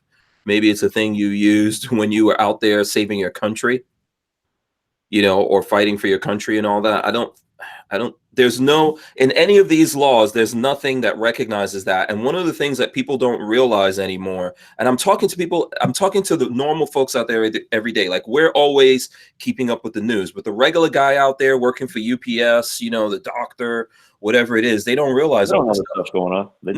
No more grandfathering. Grandfathering is done and over with. If you think you bought something and then they can make this law and you're like, well, it's fine, I already have this thing, that's over and done with. Yeah, that's the next stage. You know? Yeah, there's no grandfathering anymore in this bump stock thing. For example, I hate to come back to it, but I mean, there's no grandfathering in there. There's nothing that says if you have this, you know, if you go through this process or whatever, then, you know, we'll let you keep it. No, there's none of that. There's not even any. There's no serial numbers on a bump stock. If there was, they would have done it. Yeah, there was no way to trace it. Yeah, and there's not even, they don't even say, you know what, we know you paid for something, you spent your money for something, you bought it when it was 100% legal. Yeah, there's none of that anymore. That kind of thing has gone away, and there's just a creep that's going to happen that's going to sneak up on people. And there's really just not enough of us that pay attention to the news every day. And I understand in some cases why people don't want to do that. It would drive them insane. Oh yeah, it's hard to do. I used to be quite the news junkie, but it's gotten so horrible lately that I try to limit myself to no more than an hour a day. And even that's too much sometimes. You know, I mean, I used to watch 2 or 3 hours of news just to try to understand everything, watch a lot of different talk shows, try to figure out the real issues, but it's just gotten so, the vitriol and the rhetoric and the stuff that comes out of these people anymore, you can't learn anything about what they're doing because they're too busy lying to each other and lying to the people in general. It's a sad time. Yeah, yeah. Jumpy Killer QX says, hello, fellow Nevadans. So there you go. Jim's waving back at you, all the people in Nevada out there. You know what? This is one of the reasons why I actually do this thing, because I feel like a lot of us we're not listening to the news. I don't trust Fox. I can't listen to Fox. They got issues, no doubt. Yeah. So I don't listen to them. I don't listen to CNN. I don't listen to MSNBC. None of those guys. And I get my there's things that I look into, like you said, I look at the news and stuff. But then part of doing this thing where we talk and we take people's questions and we let them say what they have to say is that I feel like not only are people not listening to the media anymore, they don't have anyone to talk to get these things out of their system. Yep. Well, that's where memes come from, you know, and the stuff we post on the internet to you know, because we have no other way to. And even now, you know, I mean, you know, you're on social media. You know how hard they're trying to clamp down on us as it is, you know. And we're not talking about overthrowing the government or anything terrible or nothing like that. I think we're actually patients here, but they would stop that in a minute if they could, because you know they do it all the time. Yeah. Well, it's weird. Like, they say that everyone should be who they want to be, right? Everyone should be what they identify as, right? You know, that's what they're saying. There's all these different kinds of people. Gun owner.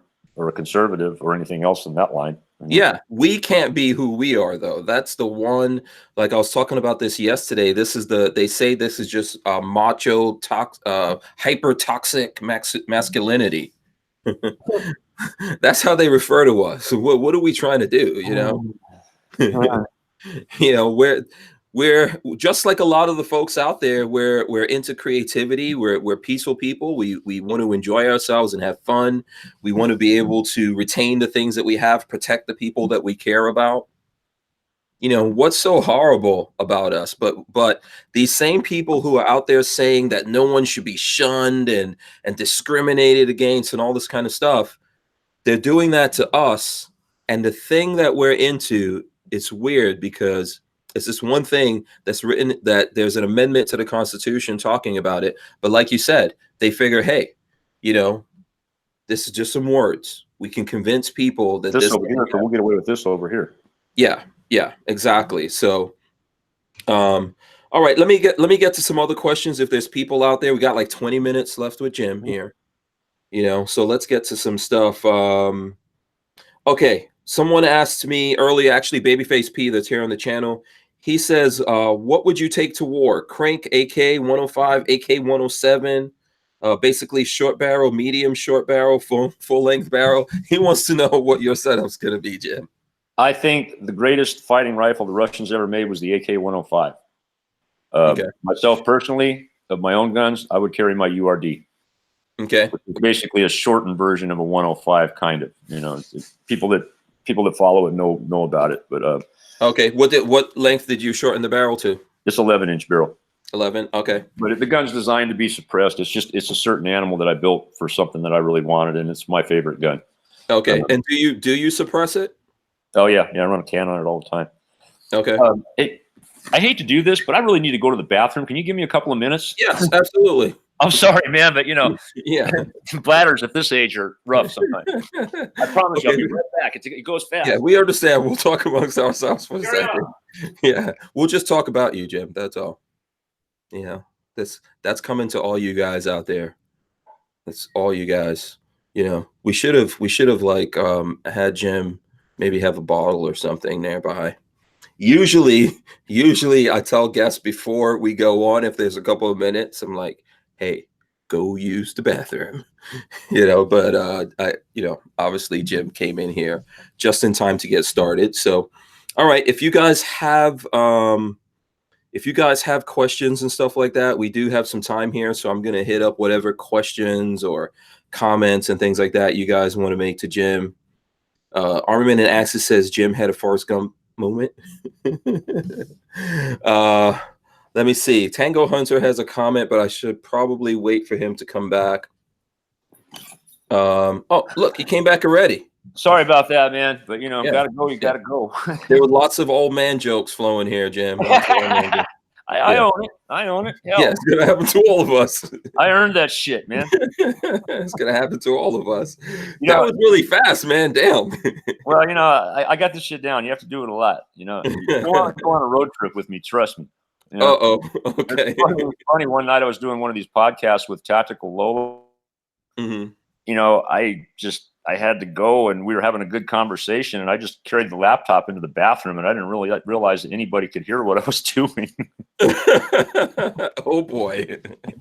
Yeah, I felt kind of bad about that, but she laughed about it. She thought it was funny, and I guess everybody else did too. So. You know what? When you say that, I'm thinking that would make a great sticker. You know how they always have the sticker on cars with the kid peeing? You should just do a Jim Fuller peeing, and there's like an AK or something on the toilet, or that would be funny. Funny. Yeah, I think I would probably rock that T-shirt. Let's see here. There were a couple of questions. Okay, Bricks wants to know if you're building AKs for contractors overseas doing work. Oh, we built a lot of that was 90% of our customers in the early days.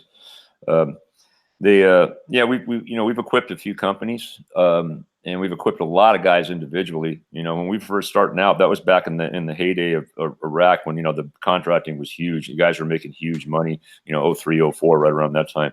Mm-hmm. And these guys, you know, these are guys I've been training with and knew for years from other things, you know, from different gun circles. And they're going, hey, man, you're building those AKs now. These guys will call me up. They say, I hear you're building those AKs now. I never played with one until I got here. I really like it. I want one when I get back. Mm-hmm. Like, okay. So, and that's just kind of where it kind of took off from there. So for probably the first 3 years, 4 years we were in business, we were building nothing. 90% of our business were contractors. Okay. And the big reason for that, I think I was talking to someone that was overseas in, I can't remember if he was in the Army, but I think maybe he was a Marine, but he was saying that, you know, when you go overseas and you see what the 7.62 does, the round, you're wondering, like, how come we don't get a bigger round? Yeah. It shoots through stuff really well. Yeah. 5.56 does. Yeah. So, yeah, it's faster, smaller, or whatever. But, you know, listen, I like them both. I like them both. I know we've asked that question before, so I'm not getting into it. Like, which one would you do, this one or that one? Where's Mrs. Fuller? Oh, okay. Is it Karen? Okay. Hi. Let's see. There she goes. Hey, how's everything? I'm good. How are you? Good. Great. Awesome. She just got off work. I've been home for a while. Oh, okay. Cool. And she works with you, right?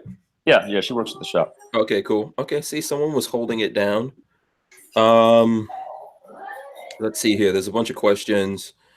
Okay, let's see. Okay. Veals808 says, do I still hang with MixFlip? I see MixFlip. We talk, but we don't. He came with you to he came with you to my shop, if I remember right. Yeah, when we did that video. Absolutely. Yeah, you know what? That's a whole thing. I can't fully answer that question, but I'm cool with MixFlip, but he's not allowed to hang out with me. Let's put it that way. So what went down, why he's not allowed to hang out with me, I can't really tell you guys. So we all need good mysteries, Hank. Yeah, I'm just gonna leave it like that. But MixFlip is a good guy. You know, he's out there obviously still doing his thing. He's a police officer in Las Vegas.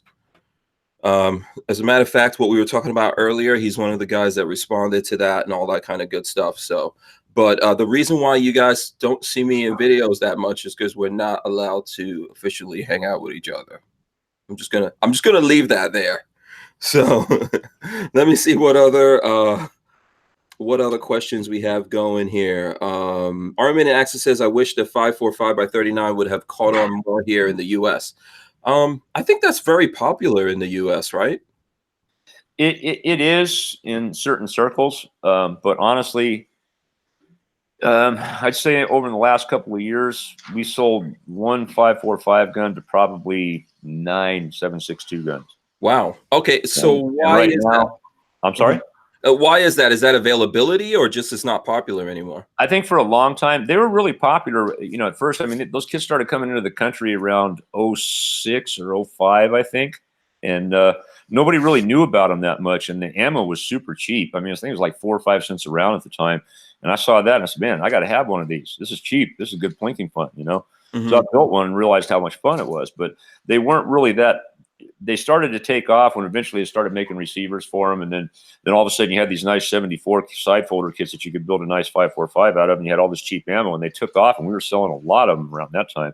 But then when they, what hurt the 545, I think the most was when they, when Obama banned the import of the Russian ammo. Mm. Everybody kind of thought that ended all ammo for the 545, which it did not. It only ended Russian surplus, military surplus ammo. Mm-hmm. I mean, most of the commercial 545 we buy comes out of the Ukraine or other places that are not Russia. So we've always had plenty of 545 in supply in this country. And mags, you know, mags have always been a little pricey for it, you know, the $30 and up, depending on what you're buying, you know, for the import stuff. Yeah. But, so I really think that ammunition ban hurt the 545 popularity a lot in this country because, again, like you said, a lot of gun owners, they have jobs. They don't follow this stuff like we do. They don't know. They just think, oh, man, there's no more ammo for that gun. I don't want one of them. Mm-hmm. Yeah, you know? My bullpup, and I don't know if you know this, but I'm a big bullpup guy. That's what I collect. I collect bullpups. Cool. So I have a bullpup AK. It's a Century Arms, but I think Century Arms put a kit on it. And put it out there, but it's not like a kit that I put on. So it was assembled and everything by Century Arms, and that's 545. I really do like that round. I do a lot. It's my favorite. So that's what. So Eric Schultz is asking, what caliber do you think is more effective, more lethal? Do you think it's the 545 or the 7.62?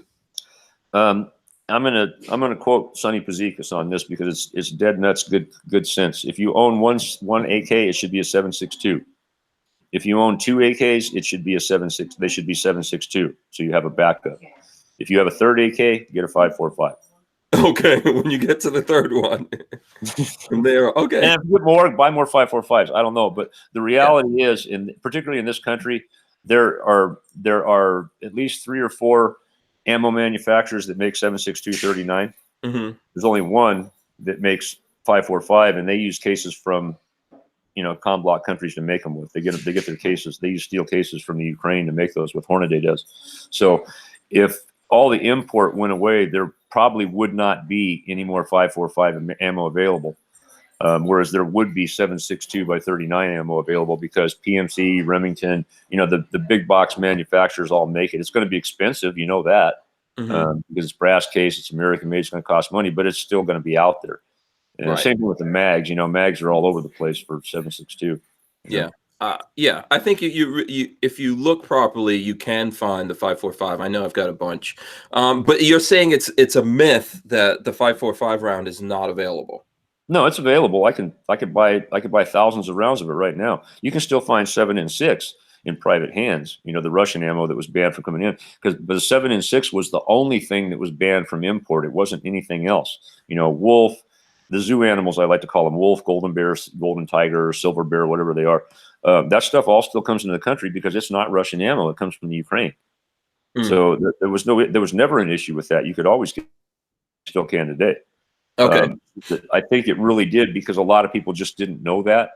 5.45 is not the kind of stuff you find stocked by the box at Bass Pro Shop. You usually got to order it from an internet supplier. A lot of people don't order ammo like that. A lot of people don't even understand that exists. So they just figure, okay, there's no more 5.45 ammo. I don't want one of those guns. Yeah, So which is too bad because it's a fun gun. I'm sorry? Which is too bad because I think it is a really cool, fun gun, in my opinion. Yeah. And to take this even further, I mean, we've recently pulled our 5.45 line off the website because of the shortage of parts for them. That's the biggest issue with 5.45 rifles right now. For years, we were building stuff off of Bulgarian parts kits because the Bulgarians build really nice guns and they never went to war. So their parts are impeccable. They're like brand new, they're brand new guns when they're cut up. So they always make really nice 5.45 guns. We've always been able to get decent 5.45 parts kits, but that's not so easy anymore. Wow. They're few and far between, and the prices are going higher on them. I think our gun still has some. There's a few places that still have them, but they're in the $500 range now, where they used to be in the $350, $400 range. They're going up because there's less of them. Just it's just economics 101, and they're just going to keep getting more expensive until they're not available anymore. Because right now, nobody's talking about bringing any in. Okay, so when you say parts, is that just the receiver, or is a whole bunch of other parts? No, parts kits, cut up guns Parts from kits. Okay, okay, yeah, because I think isn't Sharps? I thought I read somewhere that Sharps is making a 5.45 receiver. He is making one now. I'm actually working on one right now that I'm doing a T&E thing with, but it's not so much that. If anything, what's going to be hard to find are going to be like bolts, bolt carriers. The things that are 5.45 specific that you normally get in a part kit that are not made here. And how are those usually manufactured? In terms of, are those like cast parts, or those? No, those main parts that you'd be looking for, those are forgings. They're kind of expensive to make. And right now, it's really, we're on the verge of getting people to spend money to build 7.62 forgings because there's a bigger market for that. You're not going to get anybody to shell out the money for 5.45 forgings right now because there's just not a big enough market to get an investor to put up that kind of money. Keep in mind, a forging is probably going to cost you $100,000 per part just to get it set up to start running, and then you have to, you have to make your money back to pay for that stuff. Yeah, and then there's approvals and things like that you have to go through to even be able to build those, right? Oh no, we can. We can. Okay. I mean, you don't have to get any special permission for it, but okay, anybody that's doing it better plan on spending an awful lot of time T&ing, test firing, and making sure that stuff really works before you put it on the market, because there's 2 reasons why you shouldn't do that. One, you're using your customers as a test dummy, which is bad. The gun goes bad. Your name people that do that. I understand what you're saying. Yeah, I mean, it's a double-edged sword there. You put out a shitty gun, you're fucking your customers. And whether if you don't know it's a solid gun that's going to work, you're screwing your customers and you're screwing yourself. Mm-hmm. You know, and I've seen a lot of people do it time and time again because they don't want to spend the money or the time for test and evaluation and seeing if their parts really, really work. And then somebody buys it, it doesn't work the way they want it to, and it turns into a, you know. Mm-hmm. Yeah, it becomes a horrible situation. So, and it's not. Look, I don't know, man. I think a lot of people looking at starting a business today are not very likely to get into the gun business. What do you think? Am I wrong on that, or? I think you're probably pretty close to being right. I'll just qualify it by saying that because I myself right now, looking at the way it is right now, if it was this way 15 years ago, I may not have done it. Honestly, I may not have, but then I might, you know, because this has been my life, and that's not going to change. You know, I mean, I'm in my 60s now. I'm in my last quarter of life. I'm not going to change now. It's you know, I would never stop 60, doing. what are you talking about, man? 60s? Huh? I think we could go to 120 at least. Yeah, I don't want to be that old. I've already seen too much of this place. When I've seen what it's turned in the last 20 years, I don't want to live that long. It's just going to be freaking weird. There's stuff you could do. You could swap out organs. You can get some young blood from some 16-year-olds or something. I don't know about that. You're not trying to do that. Okay, serious question along the lines of what you were just talking about. What advice would you give to someone looking to start up a business like the one that you're in, like Rifle Dynamics or something in the gun industry? What advice would you give them? Do it just to make money. You said don't do it just to make money? Yeah, because for one, there's not a lot of money in it. You can make money in it, but there's not a lot of money in doing it right. Now, if you want to put out cheap stuff and just make a quick cash in on it, then go ahead, jump into the market. There's plenty of people doing it. But if you want to have longevity and you want to put out good product, you need to be real. You need to have a passion for it, and you need to do it right and not try to cut corners wherever you can just to save a nickel. You know, you know, I would probably be a lot better off now if I had cheaped out in my time, but I never did. You know, and I didn't get rich off Rifle Dynamics. You know, I sold the company. I got a comfortable life now, but I didn't get rich from that. And I never really wanted to, frankly. I did it more out of passion than anything else, which is why I still do it, because I don't want to stop doing it. I enjoy it a lot. You know, I've had a lot of offers to do other things. And there were some pretty interesting offers and some pretty challenging things I would have maybe considered doing. But, you know, I built Rifle Dynamics. It means a lot to me. I mean, you know the story behind the painting you were showing there. I mean, there's a lot of that that's a big part of me, and it's very hard to walk away from that. Yeah. I care about it, so I suspect that I'll probably die at that workbench. Yeah, I think you do. You know? Yeah, you know what? I think to do this kind of stuff, there's got to be I think we said this earlier. There has to be some kind of passion and feeling and desire every day that makes you get up and do it. You know, because even when I think about it, like what I do, right? You know, I'm making YouTube videos and on social media. Most of it is geared towards guns. I'm doing some little side things to keep myself sane that are like cars and watches and tech and stuff like that. But the gun thing, if I gave up on it and made the car thing a big thing, it would be so much easier because there's not everyone coming down on you. Oh yeah, sure. You know, so you like the thing that makes me get up and do it every day is that thing where this has always been something that it's almost like something that always just pulls me out and makes me do it. Right. I've always been interested in the engineering and everything, the artistic creativity that goes around guns, everything involved in it, right? Yeah, I'm the same way. Yeah. So if you're going to do this kind of business, make sure that you're ready for that. Well, I mean, and this goes back to what you were saying. You asked me before when I said I was, you know, I used to sit and play guitar in my mom's basement all the time. Well, prior to that, I used to build model airplanes and cars. You know, because I frankly enjoyed doing that more than I did going out and playing sports and doing whatever else kids did at that time. I enjoyed sitting there making things, building things, you know. And it's interesting because when I was a little cars in the little town I lived in. We didn't have a whole lot of money, and in those days, a decent model was like $2, and that was a lot of money in the '60s. Mm-hmm. You were in Cali, right? Yeah. Okay. And I remember there was a store in town, a small department store where they used to sell model planes and cars. And I used to go in there on Saturdays and look at the models and stuff. And I never had money to buy anything, but I used to just look at them. Every once in a while, I might have money and I was able to buy one, Mm-hmm. And it was, I love this. I love this story because it was such a life lesson that I'll never forget. But the old man that ran the store, he came to me one day and he says, "I see you in here every Saturday looking at model airplanes and stuff." I said, "Yeah. And he goes, "But you never buy any." And I said, "Well, I just like to look." And he goes, "I got some messes I need to clean up in my back room there. If you can go sweep that back room out and take that stuff out to the trash, I'll give you a pick of any one of these models you want." Deal. And I go, "Really?" Mm-hmm. So my first job, Mm-hmm. And so I went back to the guy, had me sweep out his back room, pick up the stuff, put it away. No big deal. I do that shit every day at home, Mm-hmm. And he gave me a nice little model of a Camaro car or something, Mm-hmm. And then several times in there, I went in there after that, and he would say that he would tell me, he says, "Hey, kid, I got a couple of models that got smashed, and I can't sell them because some of the parts are broken in them. Why don't you just take them home?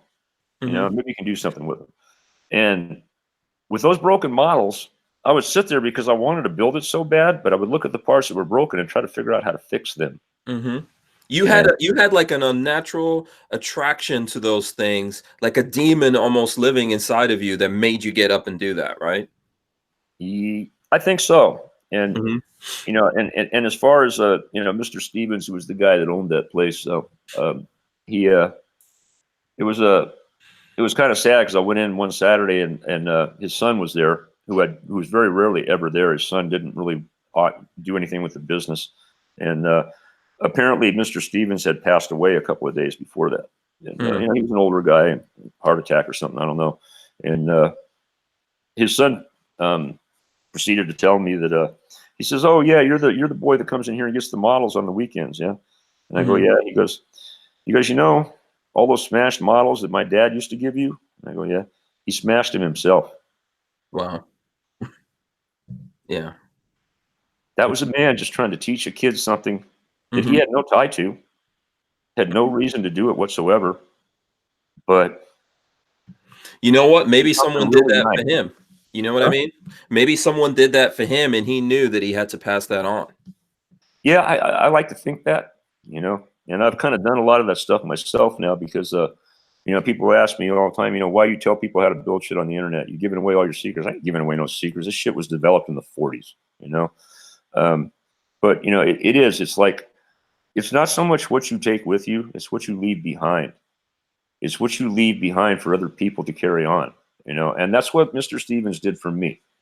He broke those models, so I would go home and sit there and figure out a way to fix those things because he'd probably seen in the back of his mind, here's a guy with some incredible mechanical skills. I'm going to make him better. I'm going to try to give him something that will help him in the future. I truly believe that man was thinking that. Why else was he smashing models that he could have sold and given to me? I agree with you. I agree with you, man. Yeah. That's really powerful. I'm telling you that. I was gonna ask you one last question before we go, but I think that's a pretty good place to end it. Right? Yeah, it's a good story. I don't share it often because I don't like to get into mushy shit too much. That's why I don't talk about a lot of things. But think about that. Even though the impact on my life, and I think a lot of people should, if they thought that way, our future generations would be a lot better off. Spend the time to educate somebody. Spend the time to leave your knowledge behind for other people to be able to use it. And make it better. Amen. Amen. Think about what you can pass down to the people that are going to be here after you. I think a lot of people don't care when they leave the world. They don't care what happens after they leave. But I think it's really important for us, whether you have children or not or whatever, when you leave the world, leave it a better place than when you came into it and pass on something that you learned to someone else. Yes, sir. Amen. Yeah. All right. Listen, I'm going to wrap this up. I want to thank Jim for being here. He's done like 2 hours with us. I'm very grateful for that. All you guys out there that are joining us early, thanks a lot for that. We're not gonna do the 7 o'clock. We'll come back tomorrow and we'll do that. We'll have Walter and Babyface come in tomorrow. But lots of folks saying out there that was a very touching story. Jim, are there any last words that you want to give to the people, or do you want to tell them how they can get in touch with you, get in contact, and be able to communicate with you? Yeah, info at rifledynamics.com, 870-67 or 702-870-6777. That's our phone number. It used to be my cell phone number. I should be able to remember that. But anyhow, Hank, it's always a pleasure, man. I always enjoy talking with you. And, anytime you want to hang out, I'm more than happy to do so. You guys are great folks. Absolutely. Thank you, Jim. The pleasure was mine, man. I really do appreciate you. You've done this a lot, and I appreciate you continuing to do it. Some people, when they get to know me, they don't want to, come on and hang out with me and stuff like that. But you've done it. You've done it here publicly. I see lots of people thanking us for doing this. Thanks to everyone out there for joining us early. Please, if you're not subscribed, subscribe here to the channel, ring the bell so you can be notified, and please do go check out Rifle Dynamics on social media. They're on Facebook, Instagram, Twitter, all of those good places. Jim Fuller, huh? Oh yeah, Twitch coming soon with the Twitch. I'm gonna have to get up on the Twitch now, Jim. I don't know, man. I think I'm gonna build one of my guitars on Twitch one night or something. I don't know. We've been talking about different things to do that weren't necessarily gun stuff. So yeah, that's cool.